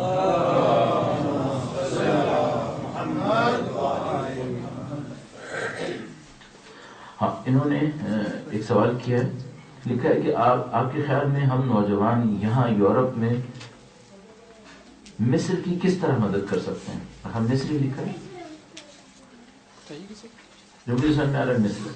پر اگر کسی کو ایسی کوئی پرابلم ہو تو کی ورڈ کو انگلش میں نیچے لکھ دیا کرے تاکہ مجھے کنفیوژن نہ ہو. مجھے مصر لگ رہا ہے. اچھا، کیسے مدد کر سکتے ہیں؟ میرا اپنا خیال ہے کہ فزیکلی تو کوئی مدد نہیں ہو سکتی. مثلا یورپ میں رہتے ہوئے فزیکلی آپ مدد کریں، فزیکلی مدد نہیں کر پائیں گے، لیکن کم سے کم یہ کر سکتے ہیں کہ تھیوریٹیکل کلیئرٹی پر آ جائیں. تھیوریٹیکل کلیئرٹی پہ آ جائیں کیا مطلب؟ یعنی سب سے پہلے یہ دیکھ لیں کس کے پاس حق کتنا ہے، کون کن آبجیکٹیوز کے ساتھ کام کر رہا ہے. مثال کے طور پر آپ یہاں بیٹھے ہیں، مصر میں کلیش ہو رہا ہے، آپ کو یہ پتا ہے کون حق پر ہے کون باطل پر ہے؟ مثلا آیا واقعا مورسی کی حکومت 100% حق پر ہے؟ اگر صحیح ہے کن چیزوں میں صحیح ہے، غلط ہے کن چیزوں میں غلط ہے، اس کے فوجی حکمران جو کچھ کر رہے ہیں کیا غلط کر رہے ہیں اور کیا صحیح کر رہے ہیں. میرا اپنے خیال ہے کسی بھی ایکشن سے پہلے سب سے بڑا مسئلہ اس کلیئرٹی تک پہنچنا ہے کہ حق اور باطل کے بارے میں آپ کی اوپینین کیا ہے. اس کو جانے بغیر کوئی ایکشن لینا بہت خطرناک ہے. ممکن آپ باطل کا ساتھ دے دیں، ممکن آپ حق کا انکار کر دیں. میرا اپنے خیال ہے کہ مصر کے معاملے میں سب سے پہلے تو اس کو آئیڈینٹیفائی کیا جائے کہ کس پارٹی کی کیا پوزیشن ہے، اس پوزیشن کے بارے میں ہماری اوپینین کیا بن رہی ہے. اس کے بعد اگلا مرحلہ آئے گا کہ جو جتنا صحیح ہوگا اس فورم پر اس کا ساتھ کیسے دیا جائے گا. یعنی میں اس کے پیچھے جو کہنا چاہ رہا ہوں وہ یہ کہ آپ مصر کے معاملے میں 100% ایک پارٹی کا ساتھ دے دیں، یہ صحیح نہیں ہوگا. یعنی کوئی یہ کہے کہ ہم 100% مصر کے جو اترا ہوا پریزیڈنٹ ہے مورسی، ہم اس کے ساتھ ہیں، میرے خیال میں صحیح نہیں ہوگا. اگر کوئی کہے کہ ہم فوجیوں کے ساتھ ہیں جنہوں نے کارروائی کی ہے، میرے خیال میں یہ بھی صحیح نہیں ہوگا. ہمیں یہ دیکھنا پڑے گا ان میں سے کون کتنا حق پر ہے اور کس نے کتنی غلطیاں کی ہوئی ہیں. تو میرا اپنے خیال ہے کہ مورسی کی گورنمنٹ کافی حد تک صحیح ہے، لیکن اس نے بلنڈرز بہت کیے ہوئے، بہت بلنڈرز کیے ہوئے.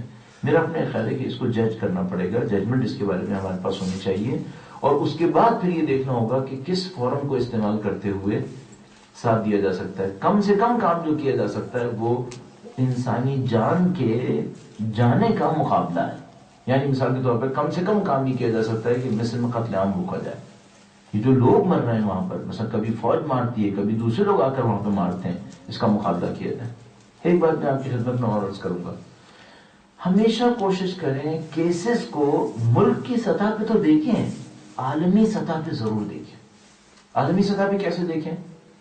مورسی مرے یا فوجی مرے، باٹم لائن میں ایک بات سامنے آتی ہے، ایک مسلمان ملک کیوس میں چلا گیا ہے. ہمیں اس انداز میں دیکھنا چاہیے چیزوں کو. سیریا کے اندر اسد جیتے یا ریبلز جیتے، ایک مشکل ہے، وہ کیا ہے؟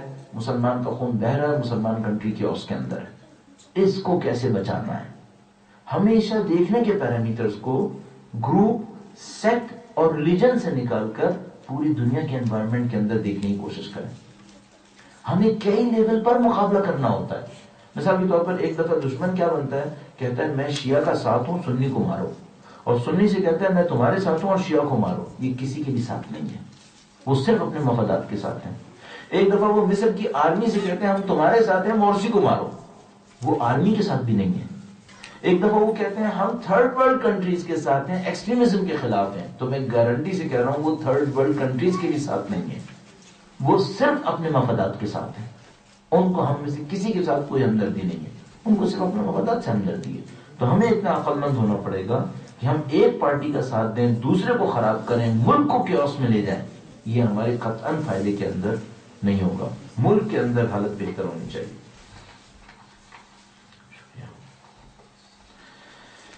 درود بھیجے گا محمد و آل محمد.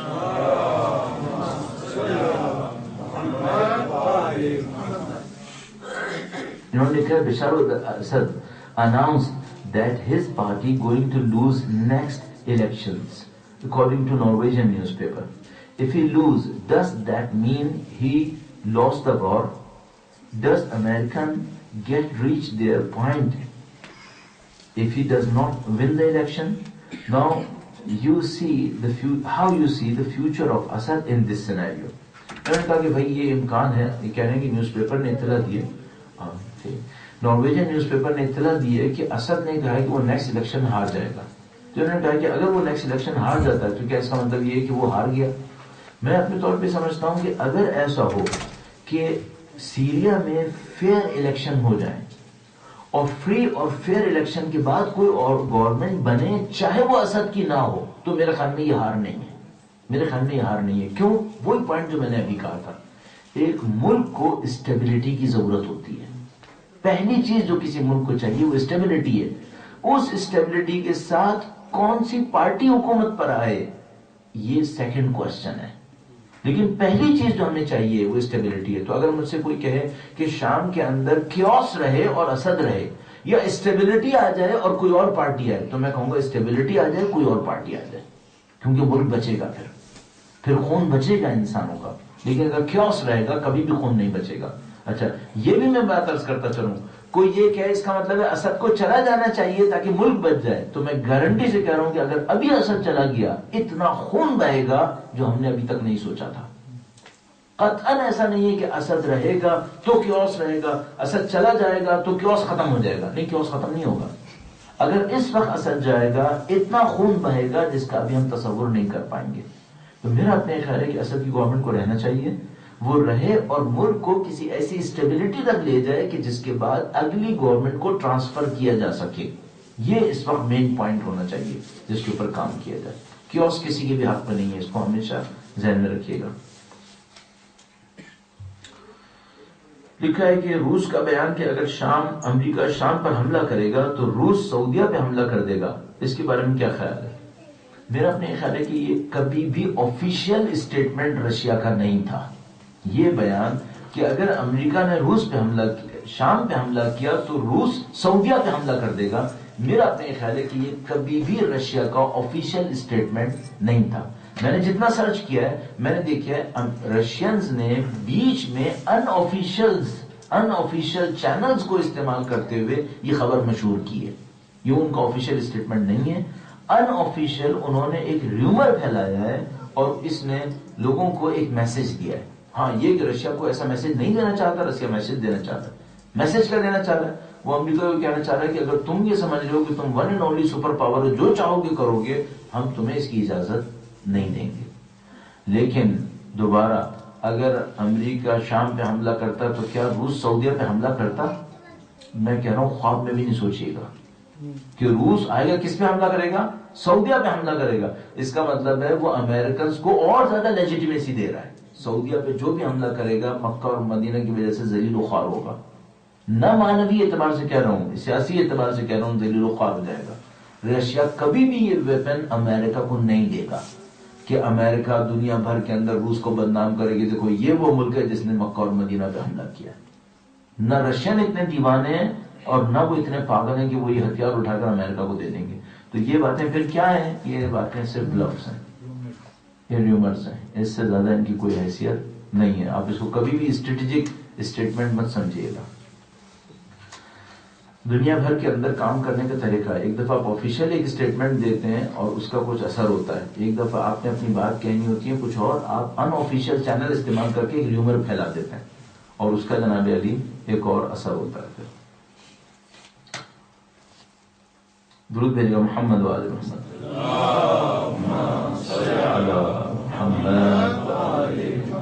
جی ضرور انشاءاللہ.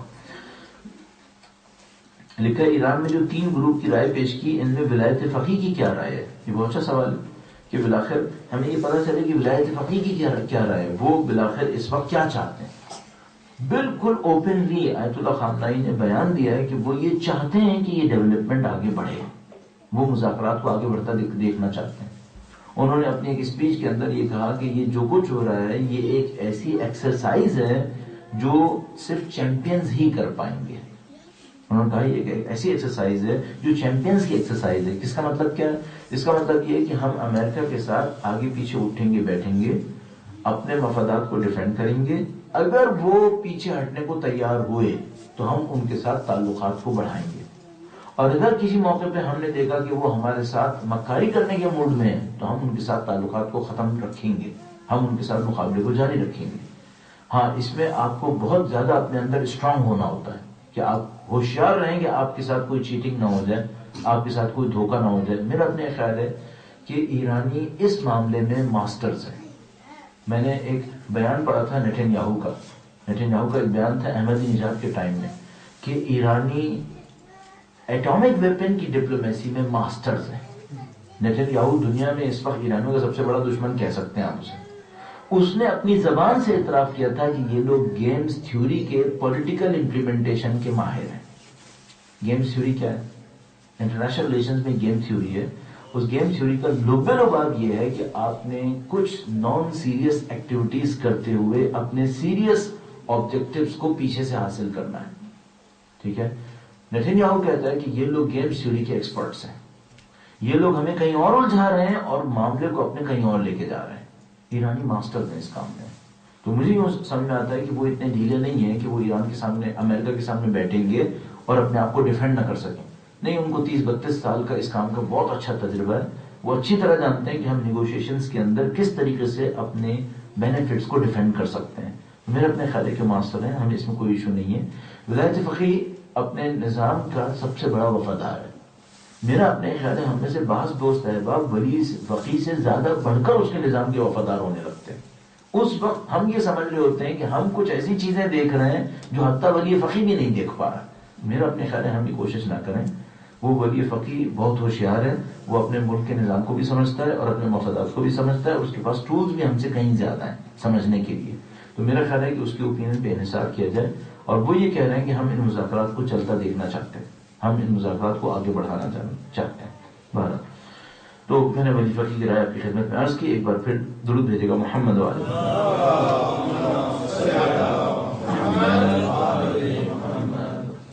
پاکستان میں شیعہ لوگوں کے قتل عام کو کیسے روکا جائے؟ شیعہ عالم دین اس کام میں کیا کردار ادا کر سکتے ہیں؟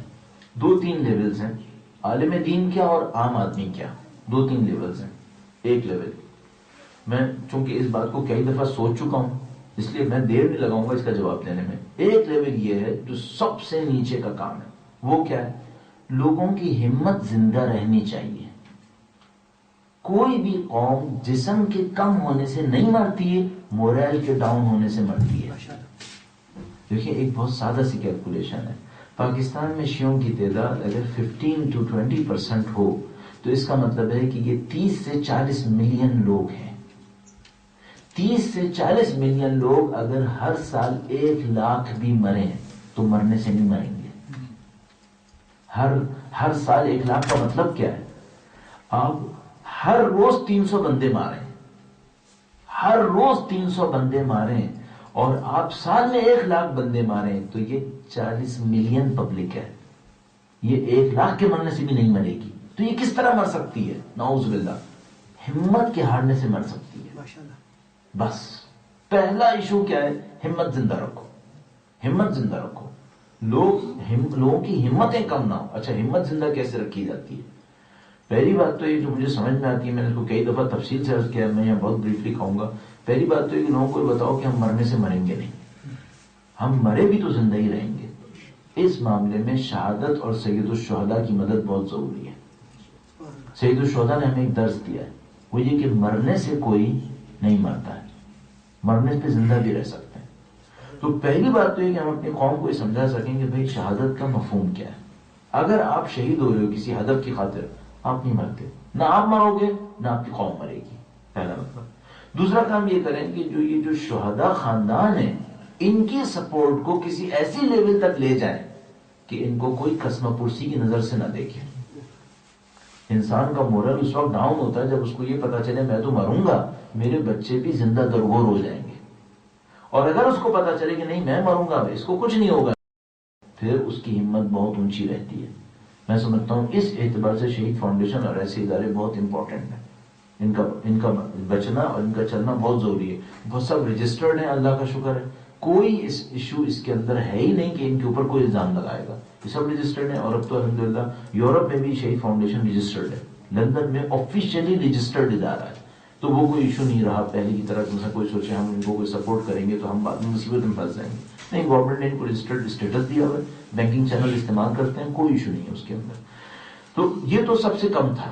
دوسرا لیول کیا ہے؟ دوسرا لیول یہ ہے کہ پبلک کے اندر سے نفرتوں کا ختم ہونا ضروری ہے. سنی شیعہ کے درمیان نفرت نہیں ہونی چاہیے. اس کو انہوں نے بڑی محنت کر کے ایک جگہ تک پہنچا دیا ہے. ہمیں اور آپ کو جدوجہد کرنی پڑے گی کہ پبلک کے اندر سے نفرتیں ختم ہونی چاہیے. یہ دو لیول.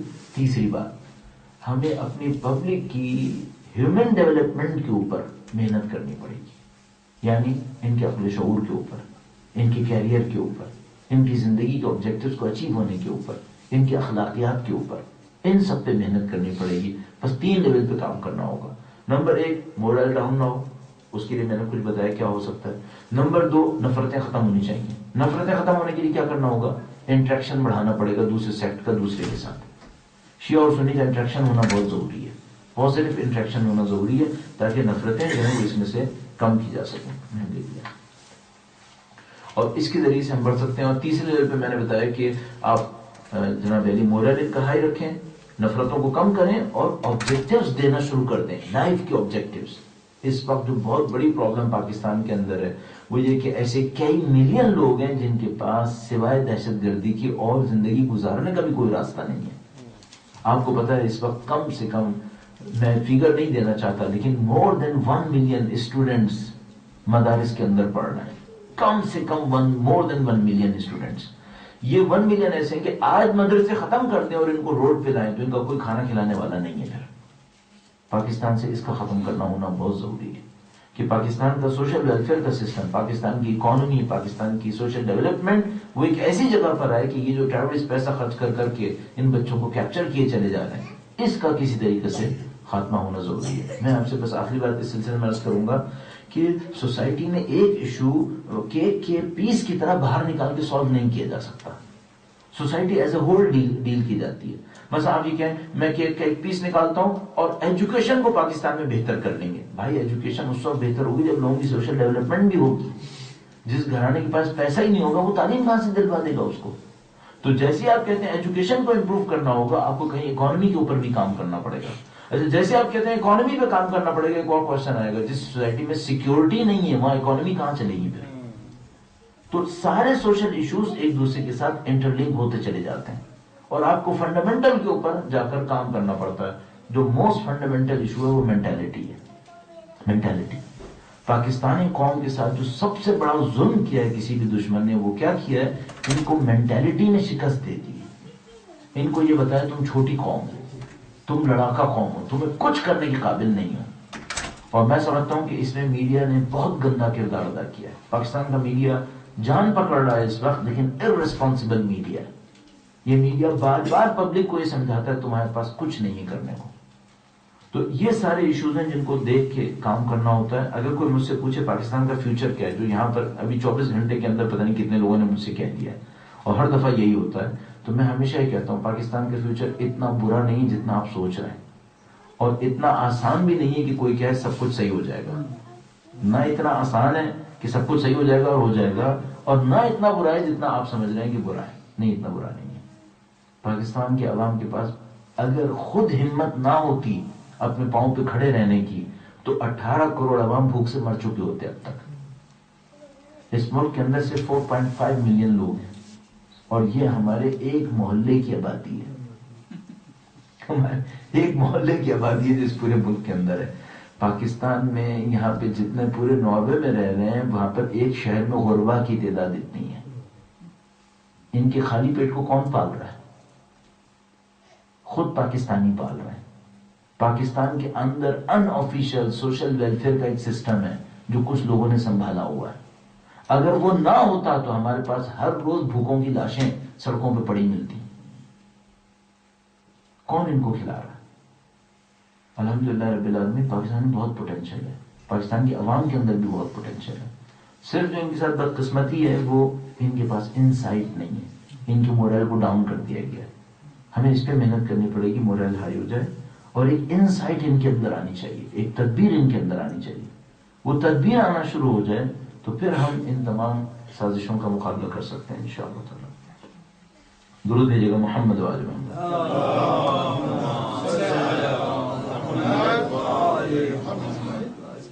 اچھا، بڑا عجیب سے سوال ہے، لیکن میں چونکہ ہمیشہ سوال چاہتا ہوں کم سے کم پڑھ دیا جائے۔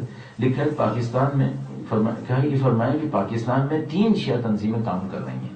انہوں نے کلیم کیا ہے کہ 3 شیعہ تنظیمیں کام کر رہی ہیں، MWM، JSO اور ISO۔ صحیح ہے؟ اب میں حیران اس بات پر ہوں کہ بس یہی 3 ہیں کیا؟ اگر یہ 3 ہیں تو میں 25-30 کے اور بھی نام بتا سکتا ہوں۔ صرف 3 نہیں ہے، پھر 25-30 ہیں، پھر اس کا مطلب ہے صرف 3 پارٹیز نہیں ہیں وہاں پر۔ صحیح، بس پہلی بات تو آپ یہ کریکشن کر لو کہ اگر یہ آپ نے 3 بولی ہیں تو میں اس کے علاوہ 25-30 اور بھی بتا سکتا ہوں جو پاکستان کے اندر کام کر رہی ہیں۔ ٹھیک ہے، لکھا ہے کیا یہ ایران کی پلاننگ ہے یا کہ ہماری اپنی کمزوری اور مفادات کا نتیجہ ہے؟ کہ حسین کا یہ جو 3 ہے یہ ہماری کمزوری ہے، ایران کی پلاننگ ہے، یہ کیا ہے؟ ٹھیک ہے، پہلی بات تو ہے کہ 3 نہیں ہے، 3 سے کہیں زیادہ ہے، ایک بات۔ دوسری بات یہ کہ یہ بتاؤ دنیا کے کس ملک میں کم از کم 3 نہیں ہے؟ پاکستانی تو جاہل ہیں، آپ یہاں پہ کیا ہیں؟ آپ تو پڑھے لکھے ہیں، آپ کے اندر 3 سے کم ہے؟ تو عزیزم ایک بات سوچنی پڑے گی، کیا ہم یہ توقع کریں کہ دنیا کے اندر کوئی پارٹی کہیں پر بھی رہ رہی اس میں کوئی اختلاف نہ ہو؟ کیا یہ ہوگا؟ میرا اپنے خیال تقریباً ناممکن ہے۔ تو اگر کوئی یہ سمجھ رہا ہے کہ یہ جو زیادہ ہیں یہ ایشو ہے، میرے خیال میں یہ ایشو نہیں ہے، اس سے بڑا ایک اور ایشو ہے۔ وہ کیا ہے؟ ہمارے پاس آبجیکٹیوز کلیئر نہیں ہے، ہمارے پاس پلاننگ نہیں ہے۔ میرے نزدیک پارٹیز کا زیادہ ہونا اتنا بڑا ایشو نہیں ہے جتنا کوارڈینیشن اور پلاننگ کا نہ ہونا ایشو ہے۔ میرے نزدیک یہ زیادہ بڑا ایشو ہے۔ وہ کہ ہمارے درمیان مثال کے طور پر کوئی مجھ سے کیا اوسلو کے اندر 5 امام بار گئے، میں کہوں گا 50 بھی تو کوئی ایشو نہیں ہے اگر کوارڈینیشن ہو، کوارڈینیشن ہونا چاہیے۔ میرے نزدیک یہ قابل تصور نہیں ہے کہ 50-60 ہزار بندے ایک جگہ رہ رہے ہوں اور ان میں گروپ نہ ہو۔ میرے نزدیک قابل تصور نہیں ہے۔ اگر لوگوں میں رائے اور سلیقے کا فرق ہوگا تو کچھ گروپ یقیناً بنیں گے، چاہے آفیشل چاہے ان آفیشل، یہ ہوگا۔ لیکن صرف ایک مشکل ہے، گروپ بننے کا مطلب یہ ہے کہ ریسورسز بھی ضائع ہوں، اس کا مقابلہ ہونا چاہیے، کوارڈینیشن ہونی چاہیے، آبجیکٹیوٹی ہونی چاہیے۔ بس پاکستان کے اندر شیعہ 3 پارٹیز میں 3 نہیں 30 ہیں، یہ غلط ہے۔ ہماری کمزوری ایرانیوں کی پلاننگ ہے، سب سے بڑی یہ ہے کہ ہمارے پاس کوارڈینیشن نہیں ہے۔ اچھا، اب ممکن ہے یہ کہیں گے بھائی ٹھیک ہے کسی کی بھی تھی، کس کی غلطی ہے؟ مشترکہ طور پہ سب کی غلطی ہے، ایک پارٹی کو بلیم کیا جا سکتا ہے کیا؟ بس ہم کہہ سکتے ہیں کہ مثلا اگر کسی معاشرے کے اندر 5 گروپ رہ رہے ہیں، 5 لڑ رہے ہیں تو ساری غلطی ایک گروپ کی ہے، ہم قطعا نہیں کر سکتے۔ سوسائٹی کے کسی ایک سیگمنٹ کو سارا بلیم دے سکتے ہیں، ساری غلطی اسٹوڈنٹس کی ہے، ساری غلطی علماء کی ہے، ساری غلطی انٹلیکچوئلز کی ہے، ساری غلطی رائٹرز کی ہے، نہیں کر سکتے یہ کام۔ ہم کسی سوسائٹی کے اندر کوئی کام ہو رہا ہوتا ہے، کوئی فینومینا ہوتا ہے تو اس کی مشترکہ ذمہ داری ڈھونڈنی پڑتی ہے، سب لوگوں کی ایک ذمہ داری ہے۔ مثلا میں سمجھتا ہوں پاکستانی عوام کے ساتھ ایک مشترکہ مصیبت ہے، چاہے سنی ہو چاہے شیعہ ہو۔ کیا مصیبت ہے؟ یہ لوگ جذباتی ہیں، بجائے عقل اور شعور کے فیصلے کے جذبات ان کے اوپر فیصلے کرتے ہیں، اور ان جذباتی فیصلوں کے نتیجے میں اپنے مفادات کو بھی صحیح سے حاصل نہیں کر پاتے۔ ایک ڈکٹیٹر اگر اپنے صحیح مفادات کو حاصل کرے نا تو اس کو چاہیے پبلک کے اوپر کچھ پیسہ لگا دے تاکہ اس کی حکومت لمبی مدت چلے. اور ڈکٹیٹر جو اسٹوپڈ ہوتا ہے وہ کیا کرتا ہے, وہ اپنے سارا پیسہ اپنے اوپر لگاتا ہے, پبلک کے اوپر کچھ نہیں لگاتا, بعد میں اس کے خلاف بغاوت ہوتی ہے اور وہ ذلیل ہو جاتا ہے. تو اگر عقل سے کام لے لیں تو یہ گروپنگ مسئلہ نہیں ہے, لیکن مشکل یہ ہے کہ ہم لوگ جذباتی لوگ ہیں. مشکل یہ ہے کہ ہم لوگ لانگ ٹرم کی پلاننگ کرنے والے لوگ نہیں ہیں. اور اگر میں کہہ رہا ہوں تو اس میں وہ بھی شامل ہیں جو پاکستان کے اندر ہیں اور وہ بھی شامل ہیں جو پاکستان کے باہر ہیں. ہم سب ایک جیسے, ہمارے اندر بھی لانگ ٹرم پلاننگ یہاں پر بھی نہیں ہے. تو یہ مشترکہ ایشو ہے. صرف آپ کے پاس ایک ایشو کیا ہے, وہ یہ کہ یہاں پہ کوئی آپ کی گردن پہ چھری نہیں چلائے گا اور پاکستان میں چھری بھی چلائے گا. ورنہ جتنے اختلافات ہم لندن میں دیکھتے ہیں, میرے خیال میں اس سے تھوڑے ہی 19-20 اختلافات پاکستان میں ہوتے ہوں گے, لیکن وہاں پہ کوئی چھری نہیں چلا رہا ہے. پاکستان میں چھری بھی چل رہی ہے. ایشو سارا یہ ہے. میرا اپنے خیال ہے کہ ہم پاکستان کے اندر رہنے والوں کو بلیم نہیں کر سکتے کہ انہوں نے کوئی حماقت دکھائی ہے کہ ہم سے ایرانیوں نے کوئی گڑبڑ کی ہے. ایک تو مجھے سمجھ میں نہیں آتی کہ ہم ہر مشکل کا حل یا ہر مشکل کی ذمہ داری ایران کے اوپر کیوں سونپنا چاہتے ہیں. ہم خود کب اپنے مصیبت کو اٹھانا چاہیں گے؟ اپنے پاؤں پہ خود کھڑے ہوں, اور اگر ہم کھڑے ہوں اپنے پاؤں پر تو ہم بہت سوں کا ساتھ بھی دے سکتے ہیں. میں ایک آخری جملے سلسلے میں کرتا چلوں, ہم لوگ ہمیشہ کوشش کرتے ہیں دوسرے کے لیے لائبلٹی بن جائے, بجائے یہ کہ ہم بڑی سطح پر کسی کو سپورٹ کرنے کے قابل ہوں, ہم اس سے کچھ مانگنے کے لیے بیٹھ جاتے ہیں, اس کے اوپر لائبلٹی بن جاتے ہیں, اس کے اوپر ایک اور ذمہ داری بڑھا دیتے ہیں. میرا اپنے خیال ہے ہمیں اپنے پاؤں کو مضبوط کرنا چاہیے پاکستان کے اندر بھی, دنیا کے ہر کونے میں, تاکہ ہم کسی بڑے ہدف میں کسی کا ساتھ دے سکیں, نہ کہ اس بڑے سے کہتے رہیں کہ تم ہمارا ساتھ دیتے رہو. میرا اپنے خیال ہے کہ حل یہاں پہ ہونا چاہیے. شعور کے اوپر محنت کریں تو کام حل ہوتا ہے. درود بھیجے گا محمد وعلیہ وسلم.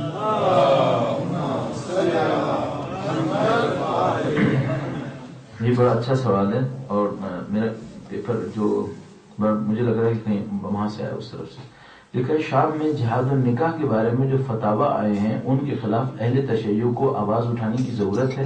یعنی کوشچن ہے کہ کیا ضرورت ہے, اگر ہاں تو کیسے اور کس پلیٹ فارم پر, کیا اس سلسلے میں آپ کا کوئی پلان ہے؟ میرا فی الحال جہاد و نکاح کے خلاف آواز اٹھانے کا کوئی پروگرام اس وقت نہیں ہے. ٹھیک ہے, میں نے سب سے نیچے سے شروع کیا. کیا آپ کا کوئی پروگرام نہیں؟ میرا کوئی پروگرام فی الحال نہیں ہے. اس ایشو کے اوپر اگر آواز اٹھنی چاہیے تو بڑی سطح پر میرا اپنے خیال ہے ہمارے سینٹرز کی طرف سے اٹھنی چاہیے. ورنہ کیا ہوگا, ورنہ یہ ہوگا کہ میں ایک عام سننے کو پکڑ کے بلیم گیم کر رہا ہوں گا کہ میں اس کو کہوں گا تم جہاد و نکاح کرتے ہو, وہ مجھے ایک اور الزام لگا رہا ہوگا. اور وہ میں آپ کو ہمیشہ کہوں گا, ہمیشہ اس بات کو دیکھیے گا, ایشو امریکہ کے لیے یہ نہیں ہے کہ شیعہ کا ساتھ دے گا یا وہ سنی کا ساتھ دے گا. اس نے نہ شیعہ کا ساتھ دینا ہے نہ سنی کا ساتھ دینا ہے, اس نے اصلا سب کو ستیاناش کر دینا ہے. ہم ان ایشوز پر پبلک کے درمیان ایک دوسرے کو نہ رگڑیں, ان ایشوز کے اوپر اپنے اندر نفرتیں مت پھیلائیں. ہم جانتے ہیں مثال کے طور پر متعہ کے نام پر کتنی نفرتیں انہوں نے دوسرے فرقوں کے خلاف پھیلائی ہیں. ہم جانتے ہیں حتیٰ نماز پڑھنے کے انداز کے اوپر کتنی نفرتیں پھیلائی ہیں. اس ایشو کو بھی وہ اسی طرح سے استعمال کرنا چاہتے ہیں. اور یہ جو جہاد و نکاح والا ایشو ہے, یہ صرف ایسا نہیں کہ ایک فرقے کے لیے شرم کی بات ہے, اگر یہ دیکھیں تو پورے عالم اسلام کے لیے شرم کی بات ہے. انہوں نے ایک ایسا ایشو کھڑا کیا ہے جس کے اوپر ہم یہ سمجھ رہے ہوں گے کہ ہم اپنے فرقے کی حمایت میں دوسرے فرقے کو رگڑ رہے ہیں. ہم یہ نہیں سوچیں ہم پورے اسلام کو رگڑ رہے ہیں دنیا کے سامنے. تو آپ اس بات کو ہمیشہ ایک اعلیٰ سطح پہ جا کے دیکھیں کہ اس کو ڈیل کیسے کرنا ہے. میرا اپنے خیال ہے اس ایشو کو پبلک کی سطح پہ ایڈریس کرنے کا کوئی فائدہ نہیں ہوگا. اس کو انٹلیکچوئلز اور انٹیلیجنٹ لوگوں کی سطح پہ حل ہونا چاہیے, وہیں پہ بات ہونی چاہیے. اور اس کو ہمیشہ اس بات میں رکھیے گا کہ یہ فرقہ وارانہ جنگ کا موضوع نہیں ہے, یہ اسلام اور غیر اسلام کا موضوع ہے, دین کی بدنامی کا ایشو ہے. اس کو ہوشیاری سے ہینڈل کرنے کی ضرورت ہے. درود بھیجے گا محمد وعلیہ.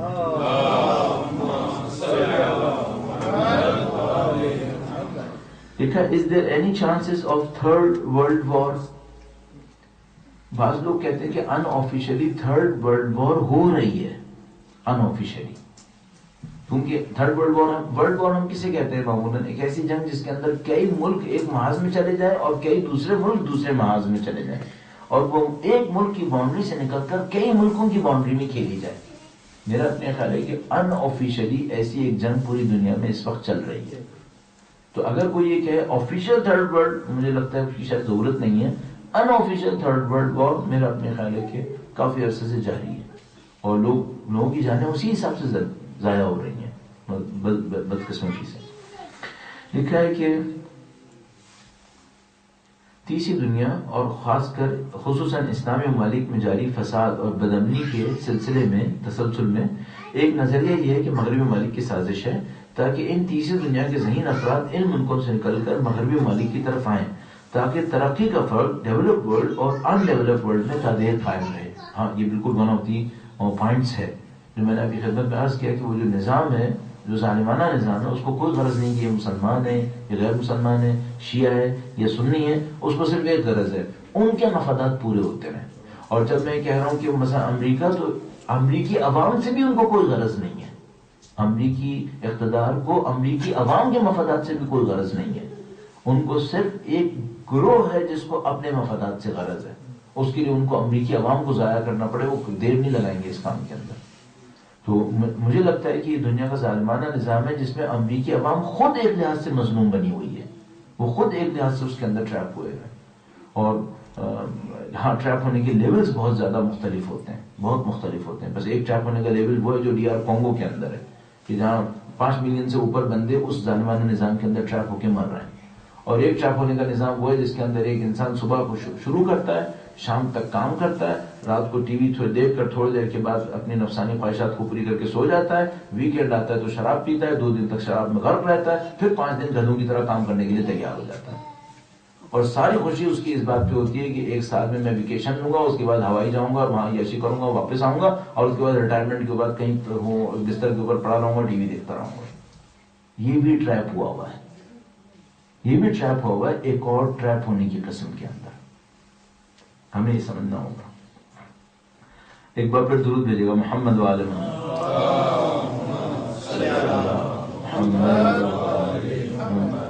بہت اچھا ایک سوال ہے، امریکن شٹ ڈاؤن کیا اسرائیلی سازش ہے تاکہ اوباما حکومت پر پریشر ڈالا جائے تاکہ امریکہ اسرائیل مفادات کا محافظ رہے اور ایران سے مذاکرات سے باز آ جائے؟ یہ بہت اچھا پوائنٹ آف ویو ہے، صحیح ہو یا نہ ہو لیکن دیکھنے کا انداز بہت اچھا ہے۔ وہ کیا ہے، میں ایک حد تک اس پوائنٹ آف ویو کے فیور میں ہوں، مجھے یہ لگتا ہے کہ اوباما کے تعلقات اسرائیلی نظام سے اچھے نہیں ہیں، بس وہ لوگ جو کہتے ہیں اوباما اندر سے اسرائیل کا بہت وفادار غلام ہے، میرا اپنے خیال ہے کہ شاید ایسا نہیں ہے، میرا اپنے خیال ہے کہ وہ کہیں نہ کہیں اسرائیلی نظام کو ریزسٹ کرتا ہے، اور اس ریزسٹنس کے میرے پاس کچھ پوائنٹس ہیں کہ ہاں وہ ریزسٹ کرتا ہے۔ ہو سکتا ہے کہ یہ کام اسی لیے ہو رہا ہو سکتا ہے کہ یہ کام اسی لیے ہو رہا ہو۔ اچھا اس کا مطلب یہ کہ وہ اوباما اسرائیلیوں کے بالکل خلاف ہے؟ نہیں، ایسا بھی ہرگز نہیں ہے، ایسا ہرگز نہیں ہے۔ اگر وہ بالکل خلاف ہوتا اس کا امریکن پریزیڈنٹ بننے کا کوئی چانس نہیں تھا، چانس ہی نہیں تھا اصلا، ٹھیک ہے۔ بس میں یہ کہوں کہ وہ اسرائیلیوں کا بہت بڑا مخالف ہے، نہیں ہرگز ایسا نہیں ہے۔ میں یہ کہوں کہ وہ بالکل اسرائیلیوں کا غلام ہے، جو وہ کہتے ہیں وہ کر رہا ہے، یہ سب گڑبڑ ہو رہی ہے، میں کہوں نہیں، یہ بھی نہیں ہے، بیچ میں ایک پوزیشن ہے۔ بیچ میں پوزیشن کیا ہے؟ اوباما کو یہ سمجھ میں آ رہا ہے کہ ہم اسرائیل کی حمایت میں اتنا آگے جا چکے ہیں کہ امریکہ ختم ہو جائے گا۔ اوباما کو یہ سمجھ میں آ گیا ہے کہ ہم اسرائیل کی حمایت میں اتنا آگے جا چکے ہیں کہ اب امریکہ ختم ہو جائے گا، اس خاطر کہیں کہیں ریزسٹ کر رہا ہے کہ کیا ہم بچا سکتے ہیں، اور ریزسٹنس کی اس کو کچھ نہ کچھ سزا بھی اٹھانی پڑتی ہے۔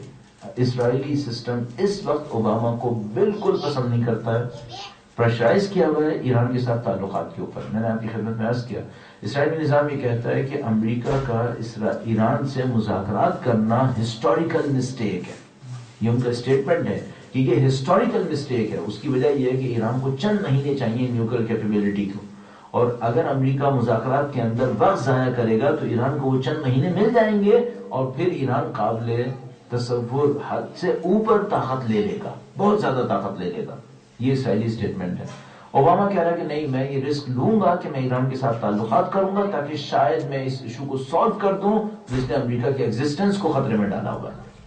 یہ میں بالکل یقین سے کہہ رہا ہوں کہ امریکہ ایران سے مقابلہ کر کر کے تھک گیا ہے، اور اگر امریکہ نے اس نامعقول مقابلے کو جاری رکھا تو امریکہ کے پاس بچنے کا کوئی چانس نہیں ہے۔ میرے نزدیک امریکہ اور ایران کے مقابلے کے نتیجے میں امریکہ ایک ایسی جگہ پر ہے کہ اگر ایران پہ حملہ کرے تو جلدی مرے گا، اور حملہ نہ کرے تب دیر سے مرے گا۔ میرا اپنے خیال ہے امریکنز کا ڈاؤن فال کنفرم ہے اس وقت. اگر ایران پہ حملہ کرتے ہیں فوراً مر جائیں گے. اگر حملہ نہیں کرتے ان کے پاس ٹائم ہے, لیکن باٹم لائن میں آتے آتے ان کا shut down, true shut down میرا اپنے خیال ہے انیویٹیبل ہے, یہ ہونا ہے قطعا. تو میرا اپنے خیال ہے کہ امریکہ مذاکرات کر کے, امریکہ اور ایران کے درمیان مذاکرات سے ایران کو تو ٹائم ملے گا ہی, امریکہ کو بھی ٹائم ملے گا کہ وہ شاید اپنے آپ کو بچانے کے لیے کوئی تدبیر کر سکیں. کہ اوباما بھی یوں, میں سمجھتا ہوں اوباما کی انٹرپریٹیشن اس ٹائپ کی ہے. اور اسرائیل کو چونکہ امریکہ کا کوئی مفاد عزیز نہیں ہے, اسرائیل چاہتا ہے کہ یہ ایسے ہی گدھوں کی طرح ایران سے لڑتا رہے اور چاہے ختم ہوتا ہے تو ختم ہو جائے, ان کو اس سے کوئی غرض نہیں ہوگی. درود بھیجے گا محمد والے.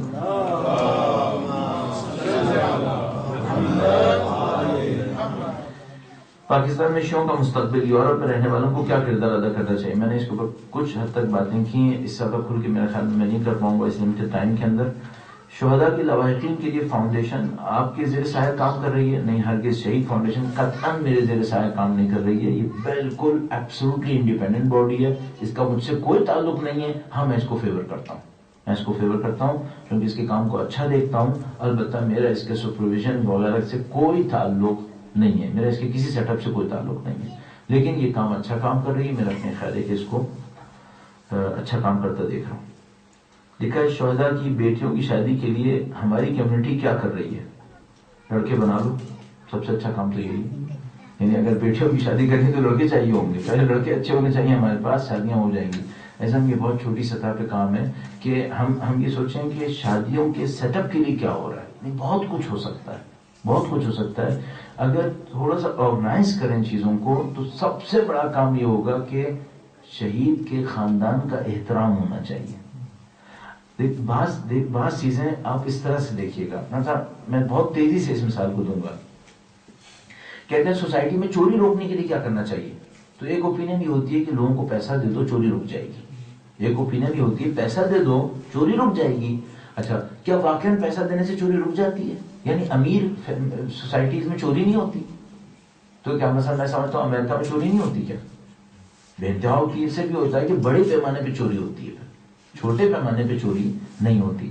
تو یہ چوری بچنے کے لیے کیا کرتے ہیں؟ تو کہتے ہیں بھائی پولیس کا نظام بڑھا دو, پولیس کا نظام بڑھا دو تو چوری نہیں ہوگی. اس کا مطلب ہے اگر کوئی ہوشیار اور مکار چور ہوا تو وہ چوری کر لے گا, کیونکہ جو چھوٹا موٹا چور ہوگا وہ پھنس جائے گا, اور بہت ہوشیار چور ہوگا تو وہ سسٹم کو بریک کر دے گا اور پھر چوری کر لے گا.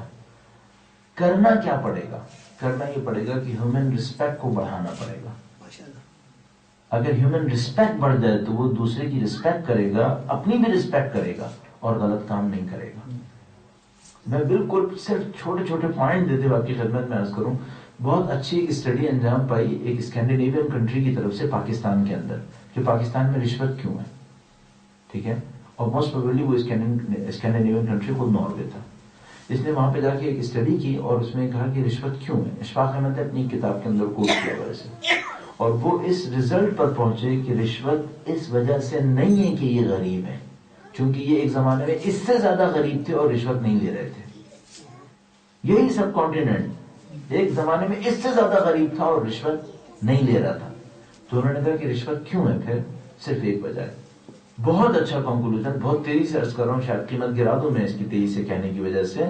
انہوں نے کہا اگر کسی قوم کا احترام گر جائے تو پھر رشوت لیتے ہیں, اگر رسپیکٹ ہو انسان کے اندر پھر رشوت نہیں دیتا. اس کا مطلب کیا ہے؟ اس کا مطلب ہے اگر آپ نے کسی چپڑاسی کو بے عزت کیا ہے تو آپ نے سوسائٹی کو رشوت کی طرف ایک دھکا اور دے دیا, اور اگر آپ اپنے چپڑاسی کو عزت کی نظر سے دیکھیں تو پھر سوسائٹی میں رشوت ختم ہو سکے گی. جو ہمارے یہاں رشوت ختم کرنے کے لیے بڑے بڑے دعوے کر رہے ہیں نا, وہ خود بڑی سی گاڑی میں باہر بیٹھ کر لوگوں کے سامنے شو بازی کرتے ہیں. اس کا مطلب کیا ہے؟ رشوت کے بازار کو اور گرم کرنا ہے. تو رشوت کا مقابلہ فوج سے نہیں ہوگا, قانون سے نہیں ہوگا, رسپیکٹ دینے سے ہوگا. اگر ہم رسپیکٹ دیں گے تو معاملہ صحیح ہو سکتا ہے. آپ نے کہا شہداء کے خاندان کی بچوں کی شادیوں کے لیے کیا کر رہے ہیں؟ میں کہوں گا ایک سادہ سا کام کریں. آپ کہیں جو خاندان شہید ہوا ہے وہ رسپیکٹ فل ہے. جیسے آپ رسپیکٹ دیں گے اس کی بچیوں سے شادیاں خود بخود ہونے لگیں گی. اس کے لیے پھر آپ کو جہیز بنانے کی بھی ضرورت نہیں پڑے گی. کیوں؟ کیونکہ پھر ہر لڑکا سوچے گا مجھے ایک ریسپیکٹفل لڑکی سے شادی کرنی ہے. لیکن اگر پیرامیٹر سوسائٹی کے اندر دولت ہے اور شہرت ہے تو پھر اس بچی سے شادی کروانا بہت مصیبت ہو جائے گی. تو آپ جو مین پیرامیٹر ہے اس کو ایڈریس کریں. ہم لوگ معمولاً غلط جگہ کے اوپر ہٹ کر رہے ہوتے ہیں. مثلا میں کہتا ہوں غربت کا مقابلہ کرنے کے لیے ڈونیشن جمع کرتے ہیں اور کہتے ہیں جو زیادہ ڈونیشن دے گا وہ اسٹیج پر آئے گا. اس طرح تو آپ پیسے کی لسٹ کو اور بڑھا رہے ہیں. اس کا مطلب ہے آپ کہہ رہے ہیں جس کے پاس پیسہ زیادہ اس کی ہم رسپیکٹ زیادہ کریں گے. تو اس کا مطلب ہے آپ غریب سے کہہ رہے ہیں جو بیٹا چوری بھی کرنی ہے تو چوری کر لو, چونکہ پیسہ آئے گا تو رسپیکٹ ملے گی. تو آپ غربت ختم کرنے کے لیے پروگرام کر رہے تھے لیکن آپ نے غربت کو بڑھانے کے لیے اپنا پروگرام کر دیا. ہم لوگ بعض اوقات یہ کر رہے ہوتے ہیں. سوسائٹی اتنی سمپل نہیں ہے. سوسائٹی ڈیپتھ مانگ رہی ہے ہم سے. اور آپ اس ڈیپتھ کے ساتھ دیکھیں تصویر جو لکھا ہے شہیدوں شہداء کی بیٹیوں کے لیے, میں کہوں گا شہید خاندان کو رسپیکٹ دے دو. رسپیکٹ دے دو گے باقی کام خود بخود ہونا شروع ہو جائے گا. رسپیکٹ نہیں دیں گے پھر نہیں ہوگا. لکھا ہے طالبان اور وہابیت کیا ہے اور شیعت کے خلاف کیوں کام کرتے ہیں. بہت لمبا جواب ہو سکتا ہے اس کا, صرف چھوٹا سا جواب کر کے دوں گا. کچھ لوگوں کے لیے مس کانسیپشن ہے کہ وہ اپنی مذہبی ذمہ داری انجام دے رہے ہیں. کچھ لوگوں کے ذہن میں یہ غلط کانسیپشن ہے کہ ان کے سوا دنیا میں کوئی صحیح ہے ہی نہیں. کچھ لوگ اپنے تمام تر خلوص کے بعد دوسروں کے آلہ کار بنے ہوئے ہیں, اور ان میں سے کچھ لوگ ہیں جو جانتے بوجھتے ہوئے دوسروں کا آلہ کار بنے ہوئے ہیں. یعنی یہ لوگ جو گردنیں کاٹ رہے ہیں ان میں سے کچھ لوگ ہیں جو بیچارے اتنے دھوکے میں سمجھ رہے ہیں ہمیں جنت واقعا ملنے والی ہے. یعنی ان میں سے بعض لوگ کسی کو قتل کر کے واقعا سمجھتے ہیں کہ اب ہم جنت میں جانے والے ہیں. کچھ فیو پرسنٹیج ایسا بھی ہے. کچھ ہیں جن کو کلیئرلی پتا ہے کہ کوئی جنت ونت نہیں ملنے والی ہے, مجھے اتنا پیسہ ملے گا فلاں کو ماروں گا مجھے یہ ملے گا. کچھ لوگ ہیں جو کسی سوشل پریشر کی وجہ سے اس کام کو کر رہے ہیں. بہت لمبا جواب ہے اس کا, اور معمولاً سوشل افیئرز کے اندر ایک ریزن نہیں ہوتا. بالکل ایسی جیسے ابھی جتنے لوگ یہاں بیٹھے ہیں, کیا میں کہہ سکتا ہوں یہ سب کے سب اس ایک ریزن کی وجہ سے یہاں بیٹھے ہیں؟ نہیں. ہر ایک کا مینٹل اسٹیٹس ڈفرینٹ ہے, ہر ایک کا دیکھنے کا اپروچ کا انداز ڈفرینٹ ہوتا ہے. تو ایک کسی وجہ سے بیٹھا ہوتا ہے, کسی وجہ سے بیٹھا ہوتا ہے. تو یہ لوگ جو اس پر گردنیں کاٹ رہے ہیں ان کا بھی ایک اسٹیٹس نہیں ہے, ان سب کے بھی مختلف انداز ہیں. نہیں معلوم یہ کوشچن ہے نہیں ہے, نہیں میں خبر کوشچن نہیں ہے. اور کوشچن یہاں پہ ختم ہوتے ہیں. آپ کی زحمت یہاں پہ تمام ہوئی, اور اللہ سے دعا کرتے ہیں کہ انشاءاللہ خدا تعالی ہمیں دین اسلام کی مصلحتوں کو سمجھنے اور عمل کرنے کی سعادت نصیب فرمائے انشاءاللہ. خدا سے دعا کرتے ہیں پاک پروردگار اس دنیا کو عدل اور انصاف کا دن دیکھنا نصیب فرما, ہمیں اپنے امام کی زیارت سے مشرف فرما, ان کی نصرت کی راہ میں زندگی گزارنے کی سعادت نصیب فرما. تمام دوست احباب کو جنہوں نے اس پروگرام کو منعقد کیا میں خود شکر گزار ہوں, اور ان سب کی صحت و سلامتی کے لیے اب اپنی صحت و سلامتی کے لیے مزید توفیقات کے لیے درود بھیجیں محمد و آل محمد.